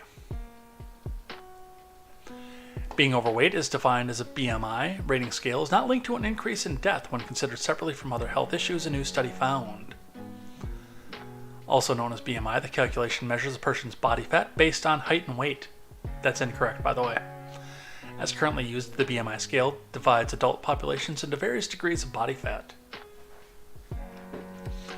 An adult is considered overweight if their BMI falls between 25 and 29.9, which is where I'm at right now, while healthy or normal weight is defined as a BMI of 18.5 and 24.9, according to U.S. Centers for Disease Control and Prevention. A BMI of 30 or higher is considered obese. The real message of the study is that overweight is defined by BMI as a poor indicator of mortality risk, and that BMI is in general a poor indicator of health risk and should be supplemented with information such as waist circumference and other measures of adiposity and weight trajectory, said study first author Dr. Ayush Visaria, an internal medicine resident physician at the Rutgers Roberts Wood Johnson Medical School in New Brunswick, New Jersey. Now, technically, everything that they're saying here is correct, but this is the devil in the details, especially given a TikTok attention span generation who is just going to look at this headline and say, oh, look, I can be as body positive and as happy and as fat as I want to be. Now pass me some more gravy and some more ice cream because I don't have to worry about my figure. But they said later on in the article, indeed correctly, there are more indicators than the BMI. In fact, BMI is probably one of the worst indicators of what your health is because, I mean, The Rock is considered by his BMI to be morbidly obese. He's got a 36 BMI, or at least it was the last time we checked.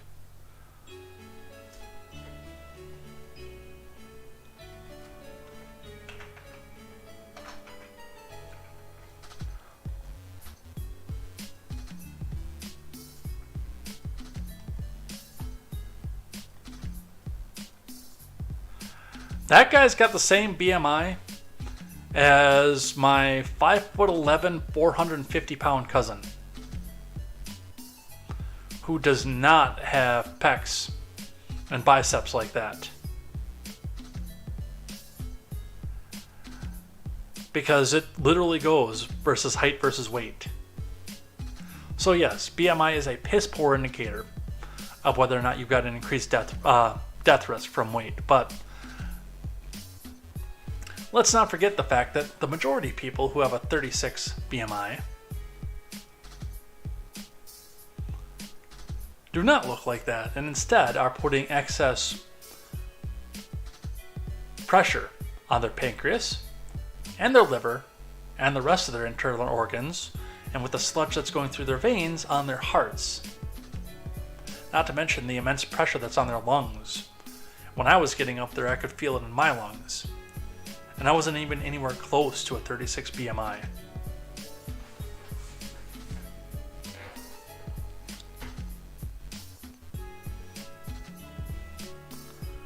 I think it was just touching over 30 for a little while, but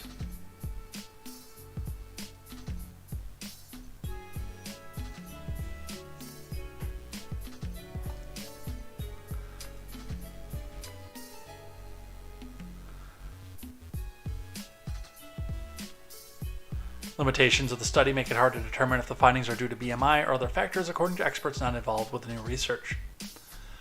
The use of the word overweight is misleading here, as it excludes anyone with a BMI above 30. In lay language, overweight would usually be interpreted as anyone with a weight above normal, and it would include obese patients, said Dr. Baptiste Laurent, a lecturer in medical statistics at University College London, in a statement. This paper found an unequivocal association between BMI and mortality, before and after adjustment for risk factors, said Laurent, who was not involved with the study. And again, the point goes that the majority of this obese country does not look like Dwayne Johnson. In fact, they are putting excess pressure on their internal organs with excess weight without excess strength. So this entire study, I'm going to come out and say is bullshit.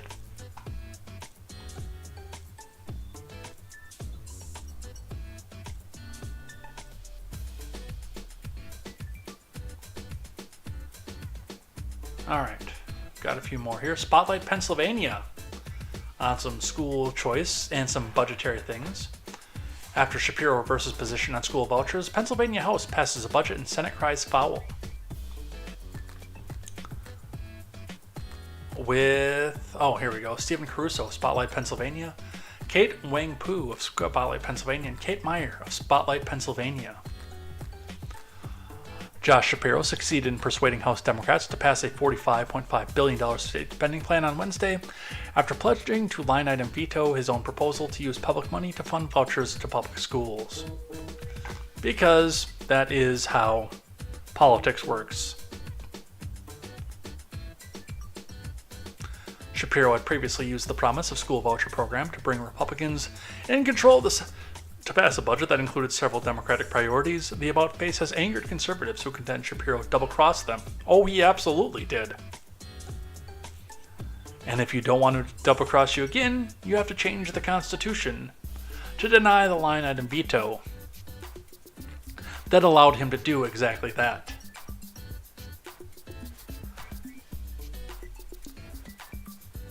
For that reason, this may not be the final word on this year's budget drama. Lawmakers still have to approve code bills, complicated pieces of omnibus budget enabling legislation that dictate state policy on things like taxing, spending, and education. And in a potentially more immediately problem, Pennsylvania's constitution requires that the presiding officers of each chamber sign off on all bills before they head to the governor's desk. This usually is routine. However, the state Senate, now miffed by Shapiro's reversal of other vouchers, isn't scheduled to be back in Harrisburg until September.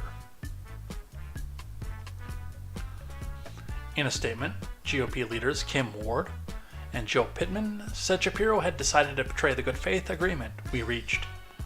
Oh, he absolutely did, but the only way to stop him from doing that is, number one, to take your future governor's power to do the same thing away, but to eliminate the line item veto entirely. Otherwise, he has the absolute power to do that, the same way that Tony Evers did in this state, by the way.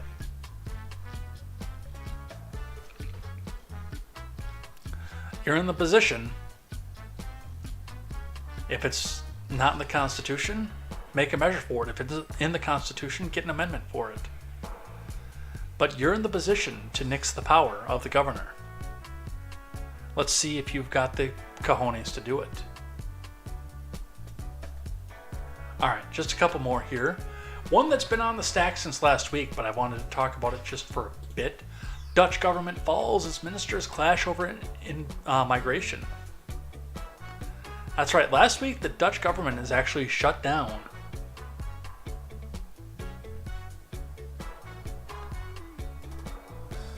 From Eline Schart. The Dutch coalition government collapsed Friday evening after failing to reach a deal on how to handle the number of asylum seekers entering the Netherlands. For months, ministers have been discussing new measures to limit the flow of asylum seekers into the country, but tensions came to a head this week when two coalition parties refused to support a push by Mark Rutte's Conservative Party to make it harder for refugees' families to reunite. Rutte has led the Netherlands since October 2010 in 4 different coalitions, making him the longest-serving prime minister in Dutch history. His VVD wanted to create a 2-tier system for asylum seekers, with people under threat of persecution granted more rights as those fleeing war zones. It also said the number of family members who could join refugees in the second category should be capped at 200 a year. But the party ran into opposition on the last point from the Christian Unie, the smallest member of the 4-party coalition, which said it was unwilling to break up families. The final attempt to reach consensus ended without result on Friday. VVD Asylum Minister Eric van der Berg reportedly proposed a compromise by making the family reunifications rule an emergency break, which would only be triggered if the country's migration facilities were at risk of being overcrowded. But the Christian Unie rejected this plan too. Rutte said Friday during a press conference that he was disappointed, calling the differences in coalition parties' views on migrations unbridgeable. Migration is a major political and social issue, Rutte said. Now that we have been unable to find agreement on this, we have collectively assessed that the political support on a coalition has disappeared.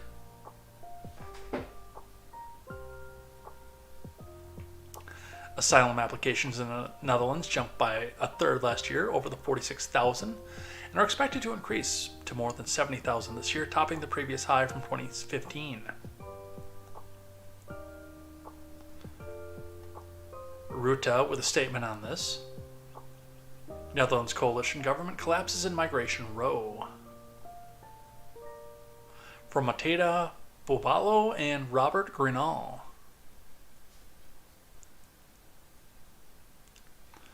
The Dutch government has collapsed after differences between coalition parties over asylum policies, Prime Minister Rutte has said. The government was only set up a year and a half ago, but the parties have been diametrically opposed on migration policy for some time. So, this is actually a short-term government. They just had a collapse not that long ago.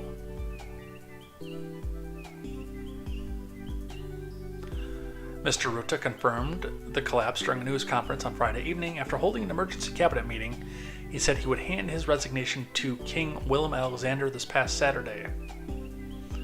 But Rutte added the ministers will continue their work as caretaker cabinet ahead of the new election. So, the new election is coming.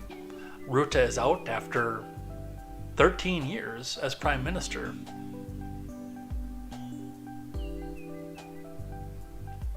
And it all comes down to migration.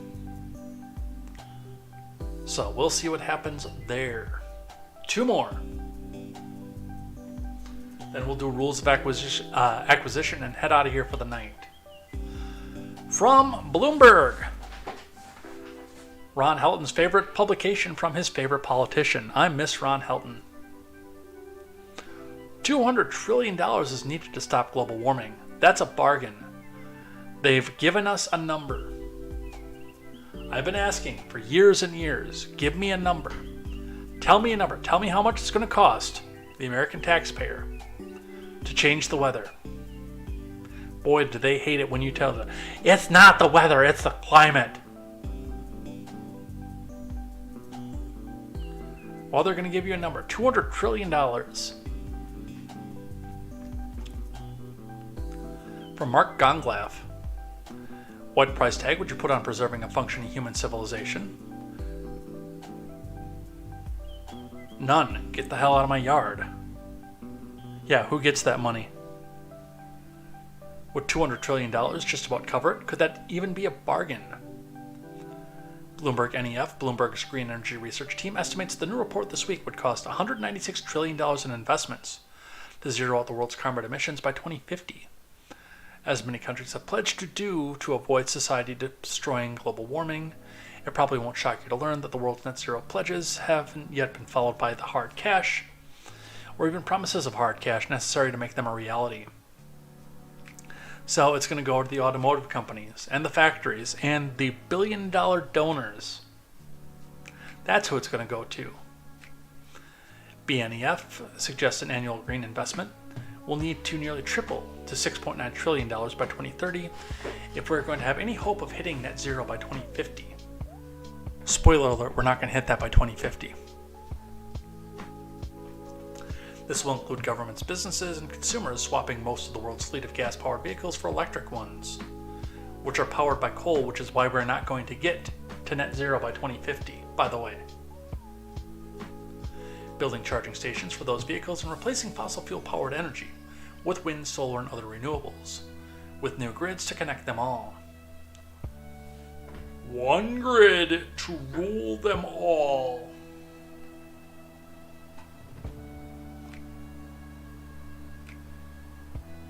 Although technically that would be one grid in the darkness to bind them. You know, I've never actually seen that movie. And honestly, as much of an avid reader as I was when I was a kid, I've actually never read that book either. I just know that from pop culture references.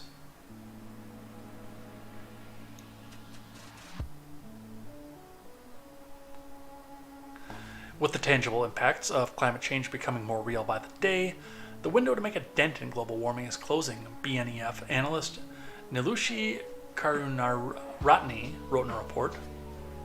But there's still an opportunity for meaningful change.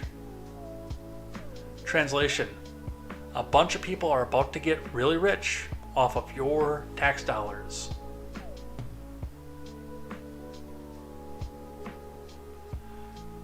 And this is where they're saying this is going to be. Electric vehicles takes up the brunt of everything. Low carbon power. Upgrading grids, hydrogen. Carbon capture and storage. which that I'm not 100% against, because if you can carbon capture, you can reuse that energy.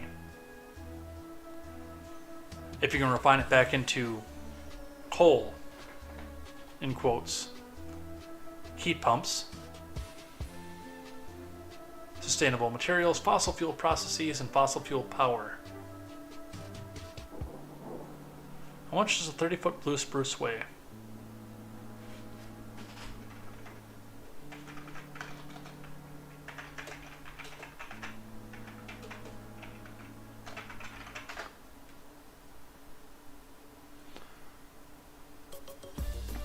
Approximate weight for bald and burlap trees.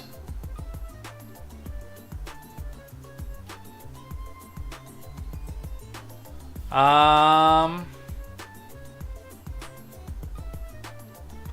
a 10-foot bald weight is 1,200 pounds, which means that for 30 foot would be 3,600 pounds. According to Rost Incorporated Landscape Contractors and Salt Creek Tree Farms. That number is approximate, by the way.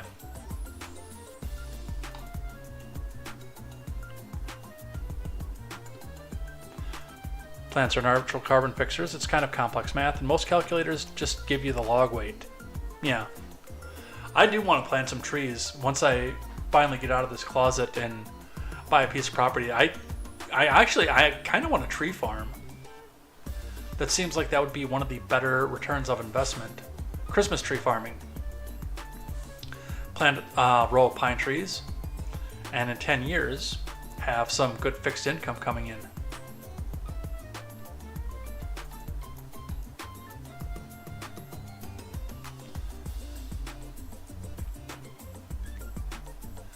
But yes, they gave us a number. 14,020 pounds per household. It's about 20 or so trees. Fuck, I could put that up in 1 yard.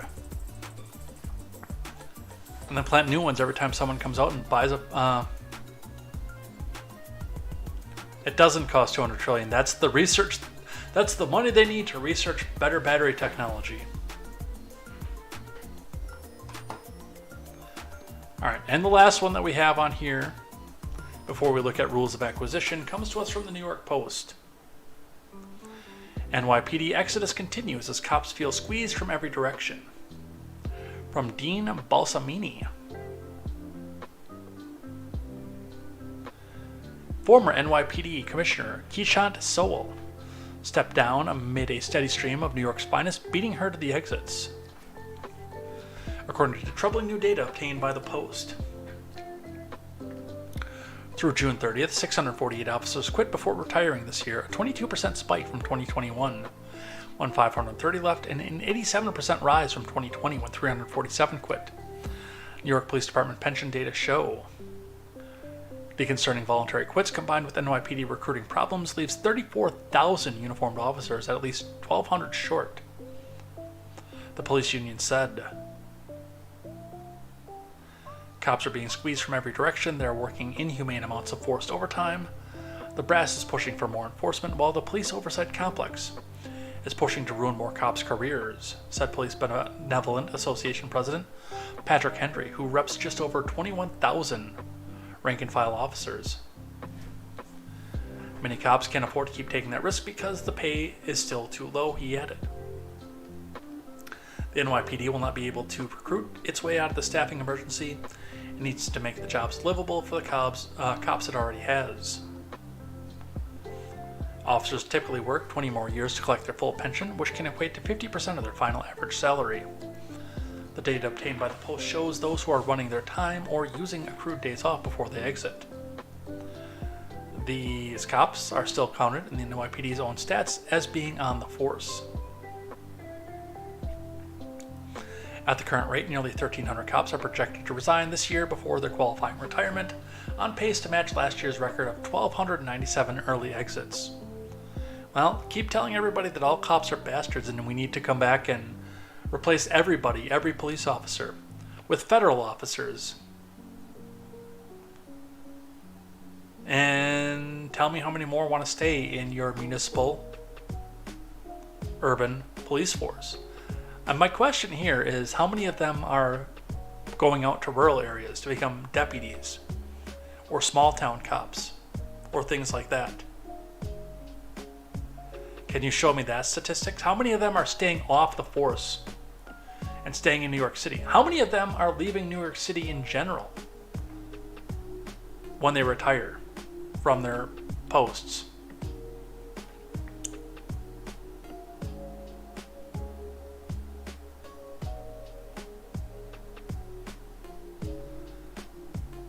But I wouldn't be a cop in New York City. Fuck that. I mean, I don't think I could even set foot in New York City to begin with, but definitely not to be a cop. Holy shit, no. That crap will turn you white.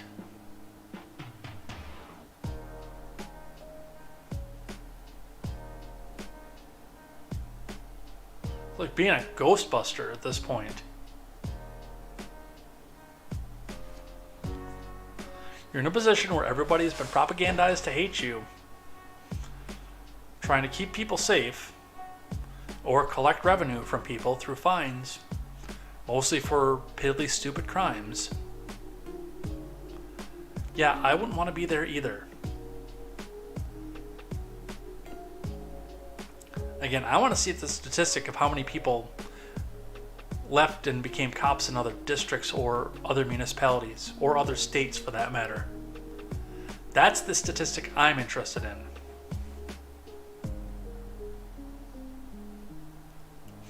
But that is where we are for that.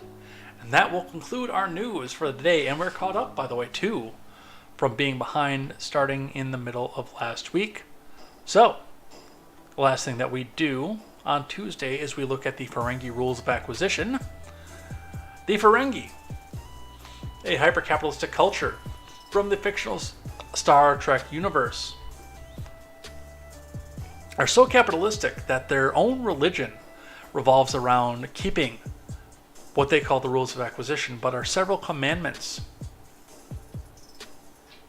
of which if they keep the majority of, will have the opportunity when they die to go to the Grand Treasury, the Divine Treasury, not the Grand Treasury, the Divine Treasury, and use the merits and profit that they've gained in life to bid on a new life. So every week, us as good capitalists look through the rules of acquisition, decide if they can be applied in the real world,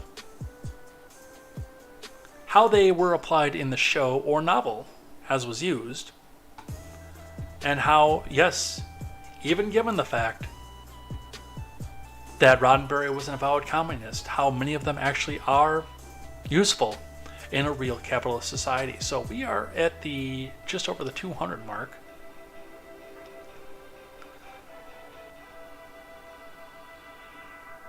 Last time we did the 202nd rule of acquisition. Justification for profit is profit. Very good one. This was 2 weeks ago because we were off last Tuesday for 4th of July. So now we are at the 203rd rule of acquisition. New customers are like razor-toothed greenworms. They can be succulent, but sometimes they bite back. This is from a DS9 episode, Little Green Men, which was an entertaining one by itself because it involved Quark, Rom, and Nog using Quark's ship, which had a massive warp problem, accidentally being thrown back in time to the 1940s United States while they were going to drop Nog off for Starfleet Academy in San Francisco. Landing, of course, in Roswell, New Mexico. With Quark looking at the pre-warp Earth and thinking this is a new, great way to sell to a brand new customer. Now, how do we use this in the real world? New customers are like razor-toothed greenworms. They can be succulent, but sometimes they bite back. It is great when you forge a relationship with a new customer.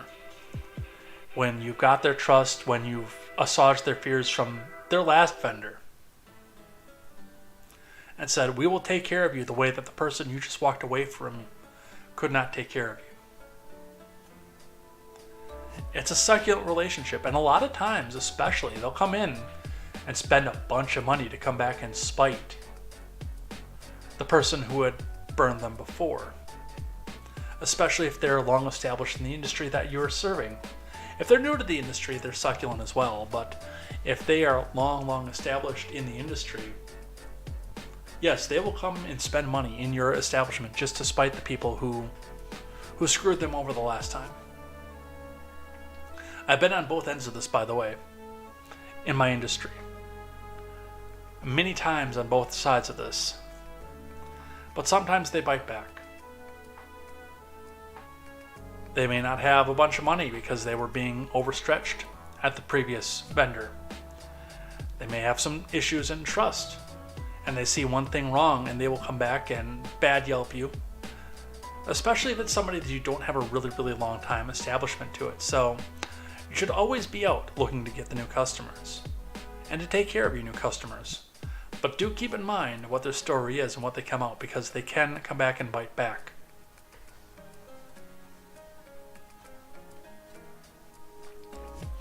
So there you are. The 203rd rule of acquisition. We'll be back next week for the 208th rule of acquisition. Also coming from the TV show, by the way. And with that, we are done. We're out of here. It was a fun night. Had some fun. A reminder for those of you who are listening back on the audio platform, or who are just catching up with us now, our new game that we're playing in the live chat, if you do come back and join us in the live chat, is come into the live chat and tell us what you're having for dinner. There are a lot of recipes that I want to take from you. There are a lot of things that I want to learn how to make.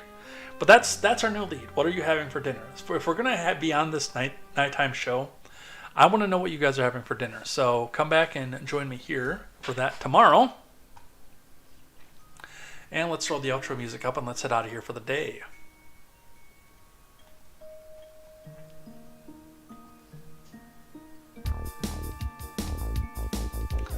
Alright, so with that, we're done. We're out of here. Thanks everybody who came by, hung out, chatted in the live chat, kept us going, kept us honest. We'll be back here tomorrow with more news, more headlines, and more contemporary. And if you're just catching up now and want to catch up back on what we were doing from the beginning of the show, you can catch us back on replay on YouTube, on Rumble, on Odyssey, and over on the Facebook page as well. Or you can take us anywhere on the go on the audio platform. Go check us out on Spotify. We'll go ahead and get that uploaded yet tonight, so it'll be available for you in the morning for your morning commute as well, if you'd rather take us on audio without any video accompaniment there. But come back and join us tomorrow for more news, more headlines, more contemporary. And by the way, head on over to Twitter to the No Gimmicks Podcast, at No Gimmicks Pod, and ask him a question, any question. And then go back and listen to the No Gimmicks Podcast tomorrow at 9 a.m. to see what it is that Brady thinks about your question. Go and check that out.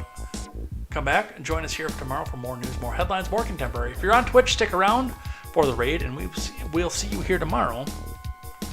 And until then, I'm Jay Edgar, and this is Contemporary. Take care.